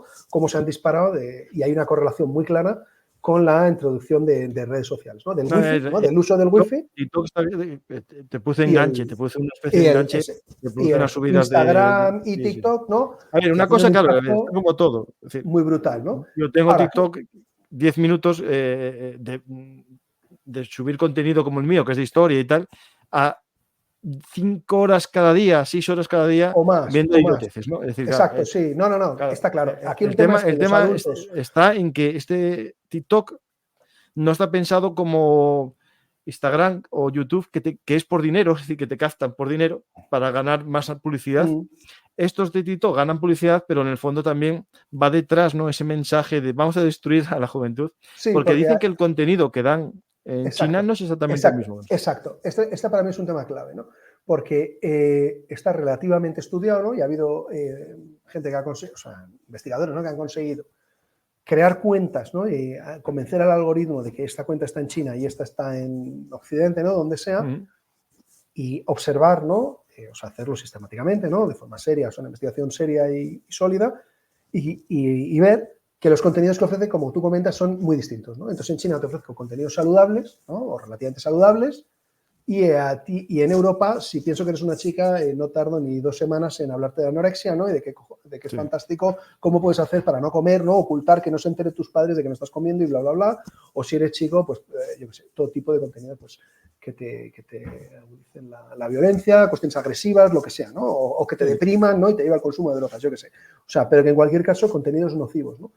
Entonces, claro, ahí es muy distinto, ¿no? Porque como tú comentas, o sea, yo creo el caso de YouTube e Instagram, que también tienen probablemente no, que también tienen contraindicaciones, ¿no? En términos de salud mental, pero el objetivo de las compañías está muy claro, ¿no? O sea, es ganar dinero. Entonces, evidentemente, ahí hay un problema porque cuando las compañías, ¿no? Se ponían en plan buenas, salía Zuckerberg, ¿no? No os preocupéis, yo voy a poner medidas. Está claro que ahí hay un conflicto de intereses, porque su interés es que tú estés 24 horas enganchado a la pantalla y en cuestión de salud mental es importante que los niños y los jóvenes, ¿no? Los menores no estén todo el día enganchados a pantallas. Yo me acuerdo cuando en Entonces, confinamiento, alumnos míos que me mandaban los emails a las 5 de la mañana. claro, Acabo de jugar a los sí. videojuegos, te mando los deberes más tarde. Por eso. A las 5 de la Claro, mañana. no. Y con el confinamiento esto probablemente se ha multiplicado, Claro. ¿no? Obviamente, porque claro, ¿cómo ibas a contener, ¿no? Que los niños estuvieran ahí enganchados a la pantalla todo el día encerrados en casa? Obviamente. Pero bueno, que es un problema, ¿no? Y con el de TikTok, evidentemente, porque puede haber algo más detrás, ¿no? O sea, en última instancia, TikTok, No, como incluso todas las empresas en China... que tuviesen miedo que tuviese alguna especie de troyano que se metiese en el software de los Bueno, móviles. Eso había, puede lo ser, decían en no Estados lo, Unidos por el puede teléfono ser. federal. O sea, lo que es seguro es que los datos acaban todos en servidores Eso chinos. es. O sea, eso es así porque es que la legislación china es así. Y luego, como todas las empresas en China, no hay distinción clara entre lo que es el sector privado y el público. Entonces, no es como aquí. Aquí una empresa es privada y es privada, ¿no? Y entonces el Estado le puede poner dificultades. Evidentemente, todas las empresas, como cualquier otro, tienen que cumplir la legislación, pero igualmente una empresa está protegida por la ley, ¿no? O sea, a pesar de todo, en el caso de Estados Unidos es muy evidente, ¿no? O sea, de cómo las empresas, a veces el gobierno federal se siente débil frente a las empresas y viceversa, ¿no? Porque los dos tienen armas muy potentes, ¿no? Legales, ¿no? En el caso de China, no. O sea, si el Estado te dice, ¿no? Si te dice que hay que hacer esto o aquello, me tienes que dar los datos, esto es así. O sea, que ahí hay, yo creo que elementos que el debate es legítimo, ¿no? Entonces, y que no tiene que ver estrictamente con la libertad de expresión, ¿no? Porque cuando hablamos de TikTok, bueno, pues no es, como digo, para mí no es un tema estrictamente de libertad de expresión, ¿no? Y es verdad también, ¿no? Como comentas, que claro, con los adultos es muy distinto, ¿no? Porque los adultos, o sea, los que hemos entrado en las redes sociales ya de adultos, bueno, pues nuestra relación, bueno, pues habrá de todo, obviamente, De todo, pero yo creo que el impacto es menor, ¿no? O sea, no, y que... aparte lo que es el cerebro, el córtex frontal, que es lo que te genera la racionalidad, el frena un poco los impulsos, no está desarrollado en la adolescencia. Entonces, Claro, todo claro. esto afecta mucho. Yo, por Claro. ejemplo, mira, mi hija estamos viendo Verano Azul en cachitos, es decir, yo últimamente estoy haciendo muchos vídeos porque la actualidad supera, pero empezamos a ver Verano Azul, por lo tanto, me puede salir muchas cosas, pero va a salir un poco antigua. No, claro, no, pero si es que es eso, o sea, yo me alegro de haber empezado a usar redes sociales ya siendo un adulto y Sí, de que no toda mi vida, o sea, de que no toda mi vida esté volcada en las redes, ¿no? Y de que toda mi formación o que no haya ido acompañándome toda mi vida. O sea, yo creo que eso yo lo veo como una suerte. Claro, para los chicos y chicas ahora, pues es como una marcianada, ¿no? Porque si los sacas de eso, es como los que los aíslas del mundo. Porque el mundo para ellos está muy digitalizado. Entonces, si les dice que no pueden usar WhatsApp o lo que sea, pues es como que no, les matas. les cercenas, ¿no? La A lo posibilidad mejor de relacionarse les con... tienes que obligar a bajar a picar al amigo de lado. Sí, exacto, ahora es totalmente distinto, ¿no? Antes era, este Sí, no vuelve, ¿no? Y ahora es que estos no salen nunca, ¿no? Están todo el día ahí. sí. Pero bueno, ahora, lo que hay que intentar es que eso, que tiene una parte problemática, ¿no? Tiene una parte buena, ¿no? Yo qué sé, me acuerdo, ¿no? Escotado siempre ahí decía, ¿no? Ostras, es que es verdad, es una ventana al mundo, está todo el conocimiento posible de la humanidad al acceso al teléfono. O sea, que evidentemente tiene una componente muy, muy positiva y puede ayudar en 1.000 millones de cosas, ¿no? Todavía más, pero tiene una parte problemática y una parte aún más problemática si eso es capturado y explotado hostilmente por estados que únicamente operan en clave geopolítica. O sea, que lo que quieren es debilitar Occidente porque piensan que eso reequilibrará el poder mundial, ¿no? Y tendrán una posición mejor para ellos, ¿no? Y bueno, pues esto yo creo que es un poco el contexto, ¿no? De donde estamos ahora mismo. Pues Nicolás, buena visión, la verdad que a mí me gustó todo tu hilo y todos tus, porque los comparto. ¿No? Muchas gracias, Paco. Y vamos a ver preguntas que nos está haciendo la gente. Muy bien. Mira, hay una noticia última, que es Sí. la bomba. Sí. Otra, que no tiene que ver con este conflicto, pero sí tiene que ver. A Ismael Janille, las últimas informaciones es que la bomba la tenía en casa. Ajá. Hablamos aquí de aviones al principio, después de un Spike israelí lanzado desde las montañas, que eso lo conté yo ayer como se hablaba, pero ahora ya dicen que la bomba estaba hace 2 meses metida en la casa, en algún sitio, esperando hotel, que llegase. Pero no estaba en un hotel. No, pero no, Él tiene un piso es ahí un en edificio Teherán. del ministerio que él tenía reservadas habitaciones. Digamos, era la habitación para él cuando iba a Teherán. Pues casi peor para los iraníes, ¿no? O sea, no, esto cada es una noticia que leche. sale. Sí, porque, o sea, obviamente yo no tengo ni idea de. A ver cómo de edulcoran si ha sido esto, una cosa a mía. la otra, ¿no? Pero en cualquier caso, lo que ha quedado debilitado es esta idea de. O sea, se ha erosionado mucho esta imagen de los iraníes, ¿no?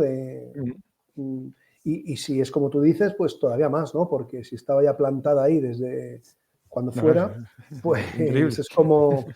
Si es verdad, y esto lo están diciendo ya medios de comunicación tal, y A ver, es un gran fallo de seguridad, sí. Sí. Vamos a ver alguna pregunta. Sí, el mundo es perfecto, lo que no somos perfectos somos nosotros. Bueno, tienes razón, el mundo como el planeta, sí, las personas somos imperfectas. ¿Por qué nadie le juega a Rusia con esas mismas armas? Hay que adaptarse a lo que plantea el rival. Bueno, aquí, Nicolás, la famosa doctrina Gerasimov, él lo que dice es lo que le hacían a Rusia. Y ahí hablaba de todo esto que estamos hablando. Exacto, es decir, que Rusia dice que se lo hacen contra él también. Eso es importante. O sea, exacto. Lo que comenta Gerasimov no es lo que ellos van a hacer, ¿no? Sino lo que ellos creen que les están haciendo a ellos, ¿no? Y entonces este es el tema, ¿no? O sea, los rusos llegan a convencerse de que Occidente les está haciendo esto, ¿no? Estados Unidos y sus aliados les están atacando y les atacan desde dentro y utilizan a los medios, ¿no? Y ellos yo creo, o yo honestamente creo, que en el Kremlin están genuinamente convencidos de esto. O sea, yo cuando, ahora la verdad que todo eso está cancelado desde hace tiempo, ¿no? Pero cuando me he visto mucho con colegas rusos, ¿no? Con gente un poco de mi perfil, pero rusos, ¿no? O incluso funcionarios diplomáticos y tal, mi percepción era que ellos estaban genuinamente convencidos de que think tanks como el mío y otros que participaban en estas reuniones, que formábamos parte de un ataque contra Rusia. O sea, que estaban convencidos de eso, que no era una cuestión solo propagandística y tal, ¿no? El problema es que como ellos están convencidos de que nosotros se lo llevamos haciendo muchos años, ¿no? Y van atrasándolo en el tiempo y, por ejemplo, la idea dominante en Rusia es que si cayó la Unión Soviética es porque hubo una operación ahí muy buena de la CIA y del MI6 y tal, y que por eso se despistaron ellos y se cayó la Unión Soviética. O sea, que la visión es muy distinta, ¿no? ¿Qué ocurre? Que como están convencidos de que nosotros les estamos haciendo esto, que ojo, Gerasimov y otros teóricos rusos lo equiparan con la guerra, ¿no? Esta es la idea de cómo se hace la guerra en el siglo XXI, entonces en consecuencia ellos están haciendo lo mismo. Y ahí está el tema, o sea, ellos llevan como mínimo 15 años haciendo esto de forma muy hostil, pensando que ellos creen que es que nosotros se lo hacemos a ellos y entonces ellos nos lo hacen a nosotros. Yo disputo la idea de que nosotros lo estemos haciendo. Bueno, porque no hay nada de eso. Es verdad que Estados Unidos mandaba ONGs de prensa, libertad de prensa y cosas de esas, pero bueno. Sí, pero es muy distinto. O sea, la motivación, ¿no?, de todo eso respondía a la idea básicamente de ver a Rusia en su proceso de democratización, ¿no? Sí, pensar que era bueno para Rusia. Pensando que era bueno para Rusia, ¿no? No de... Pero yo disputo la idea de que haya un plan oculto ahí, ¿no? Sea en Langley o desde luego en ambiente OTAN o en ningún ambiente europeo para atacar Rusia desde dentro ni nada. O sea, yo no he visto jamás nada que me haga pensar que hay algo parecido, ¿no? O sea, que puede haber algo parecido como la granja de famosa fábrica de troles de San Petersburgo, ¿no? Claro, o sea, yo no he visto nada, ningún indicio de nada de que haya algo mínimamente parecido a eso en Europa, ¿no? Sí. Pero bueno, pero ellos están convencidos de que sí, ¿eh? Y ahora tú, pues también, ¿no? O sea, si te ven en tu programa, pues dirán, pues Paco también, ¿no? Y este canal también, y es parte del ataque, ¿no? Y para ellos es lo mismo, ¿no? Y lo mismo que estamos comentando nosotros de gente que se pone a de altavoz de ellos, dirán, sí. Bueno, no te preocupes. Un altavoz de la OTAN, de la CIA. Nicolás, a mí todos los días. Por eso. Yo estoy esperando el cheque y los bizum esos de 500 euros. Ya no me llega ni un bizum, ni me invitan a un café en ningún programa. Te pasa como a Luis Ibaya, que los directos te van echando 500. No, Nicolás, mis oyentes en invierno, algún café invitaban y tal. Ahora en verano, como están todos tomando sus cañitas. Nada, a ver, por favor, los de la CIA, un cafetín. Vamos aquí ¿cree usted que Rusia podría invadir en la actualidad a Polonia, por poner un ejemplo, a Suecia? Hombre, no lo sé. Lo que sí sé es que la idea de que pueda haber una guerra de alta intensidad convencional grande, ¿no?, que afecte a buena parte de Europa, para los rusos no es inconcebible. O sea, desde luego ni en su conversación, ni en sus publicaciones, ni demás, es algo que resulte como inconcebible, a diferencia de lo que sucede en nuestro lado. También, desde luego, en Polonia esto no es una idea que les parezca... Me llama tacaño Dzerzhinsky, no sé a quién, pero... No, estos, a los de CNI que no me pagan. Eso, pues sí. Hombre, Dzerzhinsky seguro que tiene mano ahí. Sí. Pues... entonces, pueden... o sea, en Polonia esta es una posibilidad que no les parece para nada descabellada. Por ejemplo, hay polacos que se están trayendo su documentación y la dejan en países como España, ¿no? En notarías en España, ¿no? La típica, yo qué sé, las escrituras de tu casa, ese tipo de cosas, ¿no? O sea, eso está pasando y eso es señal de que de que eso se percibe como una realidad. No significa que tenga que pasar o no, pero significa que ese miedo es percibido como real, ¿no? Y yo creo, o sea, lo que sí creo es que Rusia quiere testar el artículo 5 en algún momento y quiere que el vínculo transatlántico desaparezca o se desmorone, ¿no?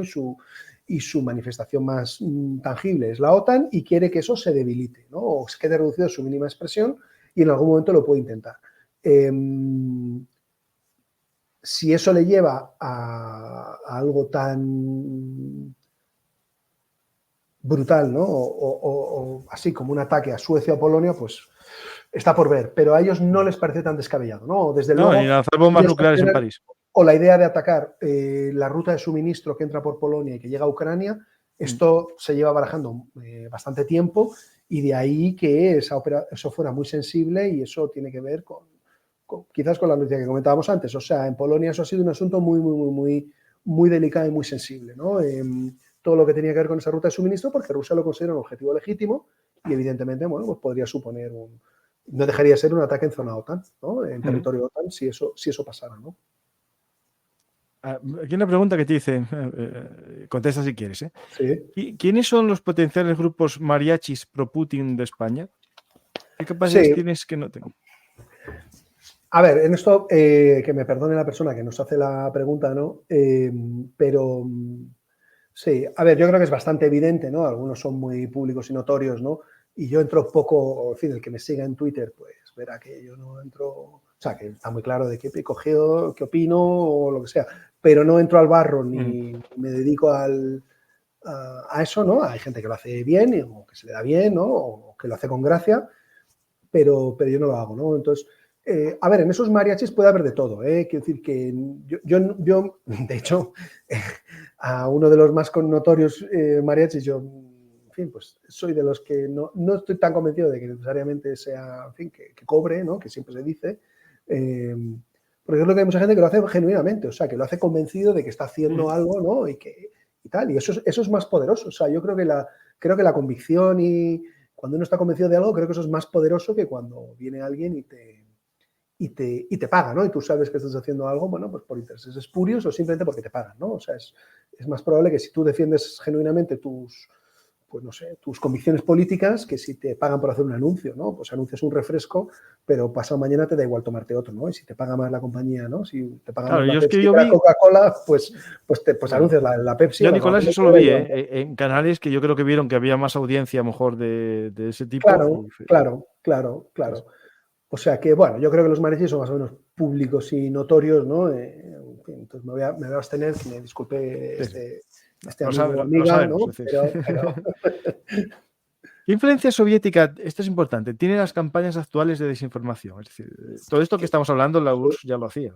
Sí, por supuesto. Esto es que no olvidemos también que Putin y quienes le rodean fundamentalmente son agentes del KGB. O sea, Putin para mí es básicamente un agente del KGB y un individuo con mentalidad soviética. O sea, esto es la esencia de Putin. Y el papel que juega ahora la Iglesia Ortodoxa es reemplazar lo que era el antiguo Partido Comunista. Una idea es como, esta es la ideología que nos da fuerza, pero no significa necesariamente que la creamos, ¿no? O sea, yo, pues bueno, no estoy muy convencido de que todos los que están en el Kremlin sean tan piadosos y tan, fervientes creyentes en la ortodoxia, como no creo que en su día fueran fervientes comunistas, ¿no? O marxistas-leninistas, sino que estaban convencidos de que este es el barniz que yo tengo que mostrar, ¿no? O esta es la cara que yo tengo que mostrar para moverme en este ambiente y ser aceptado como un miembro más de esta élite, ¿no? Entonces, Putin, que es, como digo, fundamentalmente un agente del KGB, y su mentalidad es claramente la de un oficial del KGB, que es muy distinto, yo creo, de un oficial de inteligencia de un servicio occidental, ¿no? Él, básicamente, lo que ha hecho es traspasar la forma de trabajar, de operar del KGB a lo que es el Estado ruso. Y ya está. Y entonces se ha incorporado todo esto, ¿no? Lo que en la Unión Soviética o la época soviética se llamaba las medidas activas, que era fundamentalmente esto, generar subversión dentro de Occidente. ¿Qué ocurre? Que en su momento, evidentemente, Moscú fundamentalmente tenía como amigos, ¿no? o compañeros de viaje a quienes estaban más próximos ideológicamente, ¿no? Fundamentalmente comunistas, obviamente, ¿no? Partidos comunistas, corrientes comunistas o lo que fuera, ¿no? No solo, pero bueno, fundamentalmente eso, ¿no? Ahora es mucho más amplio el espectro, porque ahora no hay esa limitación ideológica. Ahora puede ir desde los grupos más conservadores o más a la derecha, a los grupos más a la izquierda, o a los grupos más apolíticos, o a grupos que solo tengan un tema, ¿no?, en su agenda, sea medioambiental, no medioambiental, o vacunas, o lo que sea. O sea, que puede ser una cuestión así, ¿no? Pero es lo mismo. ¿Qué ocurre? Que en la época soviética, hay casos muy famosos, ¿no? Para plantar una historia, ¿no?, o sea, para que los soviéticos pudieran meter una historia con fuerza, les podía costar mucho tiempo y muchos recursos, ¿no? Uno de los casos más famosos, ¿no?, que es el de la idea, ¿no?, de que el virus del SIDA, o el VIH, perdón, lo había creado la CIA en un laboratorio, ¿no? De nuevo, otra vez. La CIA no va a dar abasto en los laboratorios. Pues esto empezó, si no me falla la memoria, que creo que no, lo plantaron primero en un periódico local en la India. En la India ha habido, en Kerala, yo creo que era en Kerala, pero en Kerala y en Bengala, ¿no?, son dos estados en los que han gobernado partidos comunistas durante muchas décadas, ¿no? Y antes tenía mucha más fuerza los comunistas en la India, ¿no?, y había muchos periódicos de orientación comunista y tal. Bueno, pues en uno de estos, en un periódico de orientación o filocomunista en la India, plantan esta historia que va pasando, ahora no me acuerdo de la historia, pero va pasando a diferentes medios, ¿no?, hasta que finalmente toma la historia algún medio local en Estados Unidos, que ahora han perdido fuerza, obviamente, por Internet, pero hasta hace unos años los medios locales en Estados Unidos tenían mucha fuerza, ¿no? Todo el mundo la televisión por cable. El periódico del pueblo, ¿no?, de que te vas ahí a ver no sé qué. Esto antes tenía mucha fuerza estos medios, acaba en un medio de esos, y de ahí ya salta, no me acuerdo a qué gran televisión o tal, hasta el punto que cualquiera, ¿no?, si le pregunta a cada uno, a cualquiera, o sea, yo me voy a mi pueblo y le pregunto a alguien y todo el mundo ha oído esta historia, ¿no? O sea, aunque no sepa nada de relaciones internacionales o lo que sea, todo el mundo ha oído la historia de sí, el SIDA lo creó la CIA, ¿no? O un laboratorio y tal. Bueno, pues eso antes les costaba a lo mejor 2 años, ¿no?, muchos recursos, tener un periodista pues en la India, tal, o sea, tener un agente del KGB allí, que le llevara la historia, tal, no sé cuánto. O sea, que todo eso tenía un proceso laborioso y potencialmente costoso. Ahora, puedes inundar en redes sociales, ¿no?, o lanzar las historias a la velocidad del rayo, ¿no? O, por ejemplo, yo qué sé, el caso del derribo del MH17, ¿no?, el avión de Malaysia Airlines sobre Ucrania en julio del 14, que todavía habrá mucha gente que pensará que es que no se sabe qué pasó. Y realmente es que se sabe hasta el punto que se sabe el número de la unidad que derribó ese avión, ¿no? Y las fotos que tenían de todos orgullosos con los peluches de los niños muertos. Todo. Pero habrá gente que todavía, como se ha inundado las redes, ¿no?, las redes sociales, de todo tipo de teorías alternativas, ¿no?, pues hay todavía gente que piensa que es que no se puede saber qué pasó, porque hay tantas historias por ahí. Pues se sabe con un nivel de certeza extraordinario, ¿no? Pero bueno, este es el éxito, ¿no? Lograr la desconfianza, al final, que uno no crea nada, ¿no? Esto es un poco la esencia o el fin de todo esto. No, estoy contigo. Y de hecho funciona también esto. Se genera una noticia falsa para taponar algo que tú no quieres que se hable ese día, ¿no? Sí, eso se ve mucho, yo que lo estoy viendo todo el día contra programación en este mundo de YouTube. Y al día siguiente se desmintió. ¿Pero qué pasó? Que durante 24 horas cumplió su función, porque mañana ya generas otro, ¿no? Es decir, esto funciona así. Es decir, la gente no se acuerda de nada. Es decir, esto son 24 horas y se acabó. Sí, ahora los ciclos todo ha cambiado, claro, igual que los escándalos, ¿no? Ahora los escándalos dan un poco igual, ¿no? Sale un gran escándalo pues a 4 columnas en El Mundo, ¿no?, de titular, o El Confidencial, o El Español, o el que sea, y dura 24 horas eso. Sí. Porque al día siguiente hay otra cosa, se olvida o no sé qué, ¿no? Se pone con la otra, o sea que, bueno. No damos abasto. Es así. Pues muchas gracias, Nicolás. Todo un placer charlar contigo. Voy a decir una pregunta, no, ya más o menos son todas ya. Bueno, en ausencia de crecimiento. Bueno, voy a hacer la pregunta porque Reflexiones Iracundas me menciona mucho negativamente siempre y yo me gusta dar voz a todo el mundo y por tanto, en ausencia de crecimiento económico real, solo queda la propaganda y su control vía código penal. ¿Por qué llamáis lucha de desinformación cuando queréis decir control de daños? Bueno, pues mira, de daños existe, lo dijimos, ¿no? Que lo que hacen estos es aumentar lo que existe, no hay duda ninguna. Sí. A ver, yo no conozco a este usuario, ¿no? Pero el principio de la pregunta está muy bien, ¿no? En ausencia de crecimiento económico, porque ese es uno de los grandes problemas de Europa, ¿no? Uno de los grandes desafíos, que tiene que ver, o sea, arrastramos desde la crisis del 2008, ¿no?, la crisis financiera, y lo dijimos, que lo dijiste, todavía sigue aquí. Sí, es que evidentemente sigue aquí, hay un malestar claro, ¿no? Evidentemente, de clase, pues eso, es evidente, ¿no? O sea, en fin, todos lo tenemos alrededor, ¿no? Dificultades para todo el mundo para buscarse la vida o iniciar una carrera profesional, para todo el mundo, eso evidentemente genera malestar social que puede ser canalizado o explotado políticamente. Y uno de los graves desafíos que tiene Europa por delante es que la perspectiva que hay es que no va a haber un gran crecimiento económico. O sea, que no vamos a tener otra vez otros años 60 o lo que sea, ¿no? Y que Europa va a ir en un lento declive.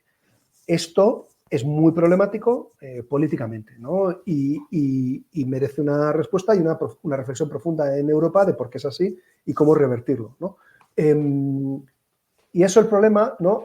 Lo que yo no comparto es, intuyo el tono de la pregunta, ¿no? ¿Por dónde va? Claro, hay mucha gente que piensa que cuando se habla de lucha contra la desinformación, lo que se trata es de preservar a las élites de la crítica, ¿no? Y de preservar el sistema y de, digamos, de encapsular que el sistema no esté protegido, ¿no? Y de la crítica y tal. Yo creo que no es eso, ¿no? Porque yo creo que toda la crítica es legítima, el malestar, siempre que hablo de malestar, siempre meto la coletilla, ¿no? El adjetivo de legítimo y razonable, ¿no? Porque en muchos casos es así. Lo que ocurre que el tema es que el control de daños no es para preservar una posición de privilegio de unas élites o lo que sea. El control de daños yo lo entiendo con la injerencia hostil de algunos actores como Rusia, China u otros. Este es el problema, ¿no? En el caso de los chinos, bueno, si se van, ahora esto está cambiando, obviamente, ¿no? Desde el COVID ha habido un impacto muy fuerte en esto, pero si te está controlando las cadenas de producción y todo el proceso productivo, bueno, pues eso tiene un impacto en tu sociedad, tienes que poder replantearlo. Si consigue entrar o penetrar de forma o tener una gran influencia en tu conversación pública y sobre todo en el caso de China, con mucho acceso a las élites políticas, pues es problemático, porque ahí la conversación no va a ser necesariamente, el eje no va a ser prioritariamente el interés de tus ciudadanos, ahí puede haber, bueno, pues aspectos mejorables, ¿no? Pero yo no creo que se trate de, como sugiere la pregunta, ¿no? O como creo que está formulada, o sea, la intención que parece que transmite, ¿no? Esta idea de que el control de daños es preservar a las élites, ¿no? Yo creo que se trata de preservar o de proteger a las instituciones y el sistema en sí mismo, ¿no? Pero no unas determinadas élites y demás. Esto no tendría que ser. Exacto, es que no es el tema, vamos.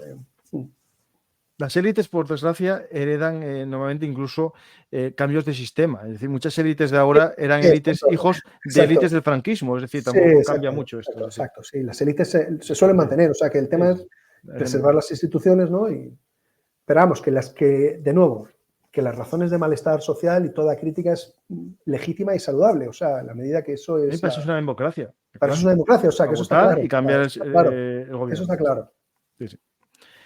Y a lo mejor yo soy el primero enfadado. Es decir, yo sé que yo pude vivir mejor que mis padres, mucho mejor que mis padres, gracias a los estudios que ellos me permitieron, pero no sé si mi hija, invirtiendo en ella para que estudie y haga todo, viva mejor que yo. Y eso es lo que mucha gente tiene, como lo que tú dices, y él dice, y ahí le doy la razón. Claro, el problema que tenemos. Ese es el gran desafío, o uno de los grandes desafíos de Europa, que tiene que ver con la pérdida del futuro, ¿no? Que esto no pasa en Asia. O sea, cualquiera que yo voy con frecuencia, una vez al año o dos, por la India y tal, ahí al revés, hay un optimismo, ¿no? La percepción es que el futuro es, lo que viene es mucho mejor que lo que está detrás, ¿no? Sí. Y eso es una fuerza contagiosa e imparable, ¿no? Y que es muy positiva. En cambio, en Europa, en general, en todos los países, en España yo creo que es particularmente, bueno, en el Reino Unido también hay esta idea de percepción de decadencia y de que vamos hacia atrás. Esto es, bueno, pues genera inestabilidad y es problemático, obviamente. Bueno, Nicolás, es por ti, que me habías dicho que tenías que marchar. Sí, es verdad, muchas gracias. No porque te eche. No, sí, estoy muy a gusto aquí contigo. Muchas gracias, Nicolás. Yo esta es tu casa, ya cuando quieras o tengas un tema interesante me lo dices y vienes, o si no, te presiono yo para que vuelvas otro día. Muy bien. Muchas gracias, Nicolás. La gente que te siga en Twitter es muy fácil, es Nicolás de Pedro, lo buscan ahí. Aparte es amigo mío, por tanto, si siguen a Bellum Artist, desaparecerá también como conocido mío, ¿no? Pues muchas gracias, Nicolás.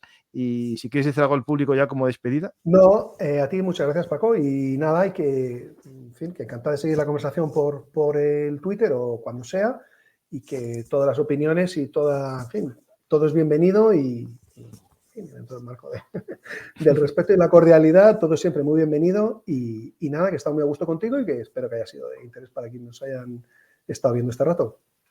Pues efectivamente, yo también, lo mismo te digo, todo un placer hablar y dialogar. Manteniendo puntos en común, en este caso no es un enfrentamiento porque coincido contigo 100%. Pues importante, dicen por aquí, el algoritmo Efectivamente, el algoritmo son los padres. En un canal de YouTube son los padres, los abuelos y los todos, porque sin ellos no existe el canal. Por lo tanto, dar a me gusta, dejar un comentario, compartir y hacer todo lo posible para que este canal poco a poco vaya creciendo, sobre todo porque yo intento contar lo que sucede. Por ejemplo, hasta hoy había una teoría de lo que pasó ayer, es decir, estas 24 horas, de que pudo ser un ataque con un anticarro, con un Spike. Y ahora resulta que es una bomba que lleva meses metido en el edificio. ¿Yo mentí ayer? No, yo di lo que se hablaba en los medios de comunicación. No quiero decir, porque nuestra sociedad va tan rápido que los datos van yendo y viniendo. Lo que es mentir es, sabiendo que era un Spike, haber dicho que era otra cosa. Y eso es lo que yo voy a intentar no hacer jamás en mi canal. Yo intento estar informado. Lo que pasa es que esto va a una velocidad que es increíble. O sea, no hay forma de analizar esto. En la historia a veces aparecen restos arqueológicos que te dicen que no era así y entonces te callas y cambias el discurso. Pero en la actualidad es que va de un día para otro. Gracias a todos. Espero que os haya gustado y hasta la próxima oportunidad aquí en Verum Artis, actualidad militar y geopolítica. Gracias y nada más. Si queréis invitar a un café, como el Bizum Langley no llega, está aquí en PayPal, Bizum, o si sois de Prime, Amazon Prime, en Twitch, me podéis ayudar gratuitamente. Gracias a todos y hasta la próxima.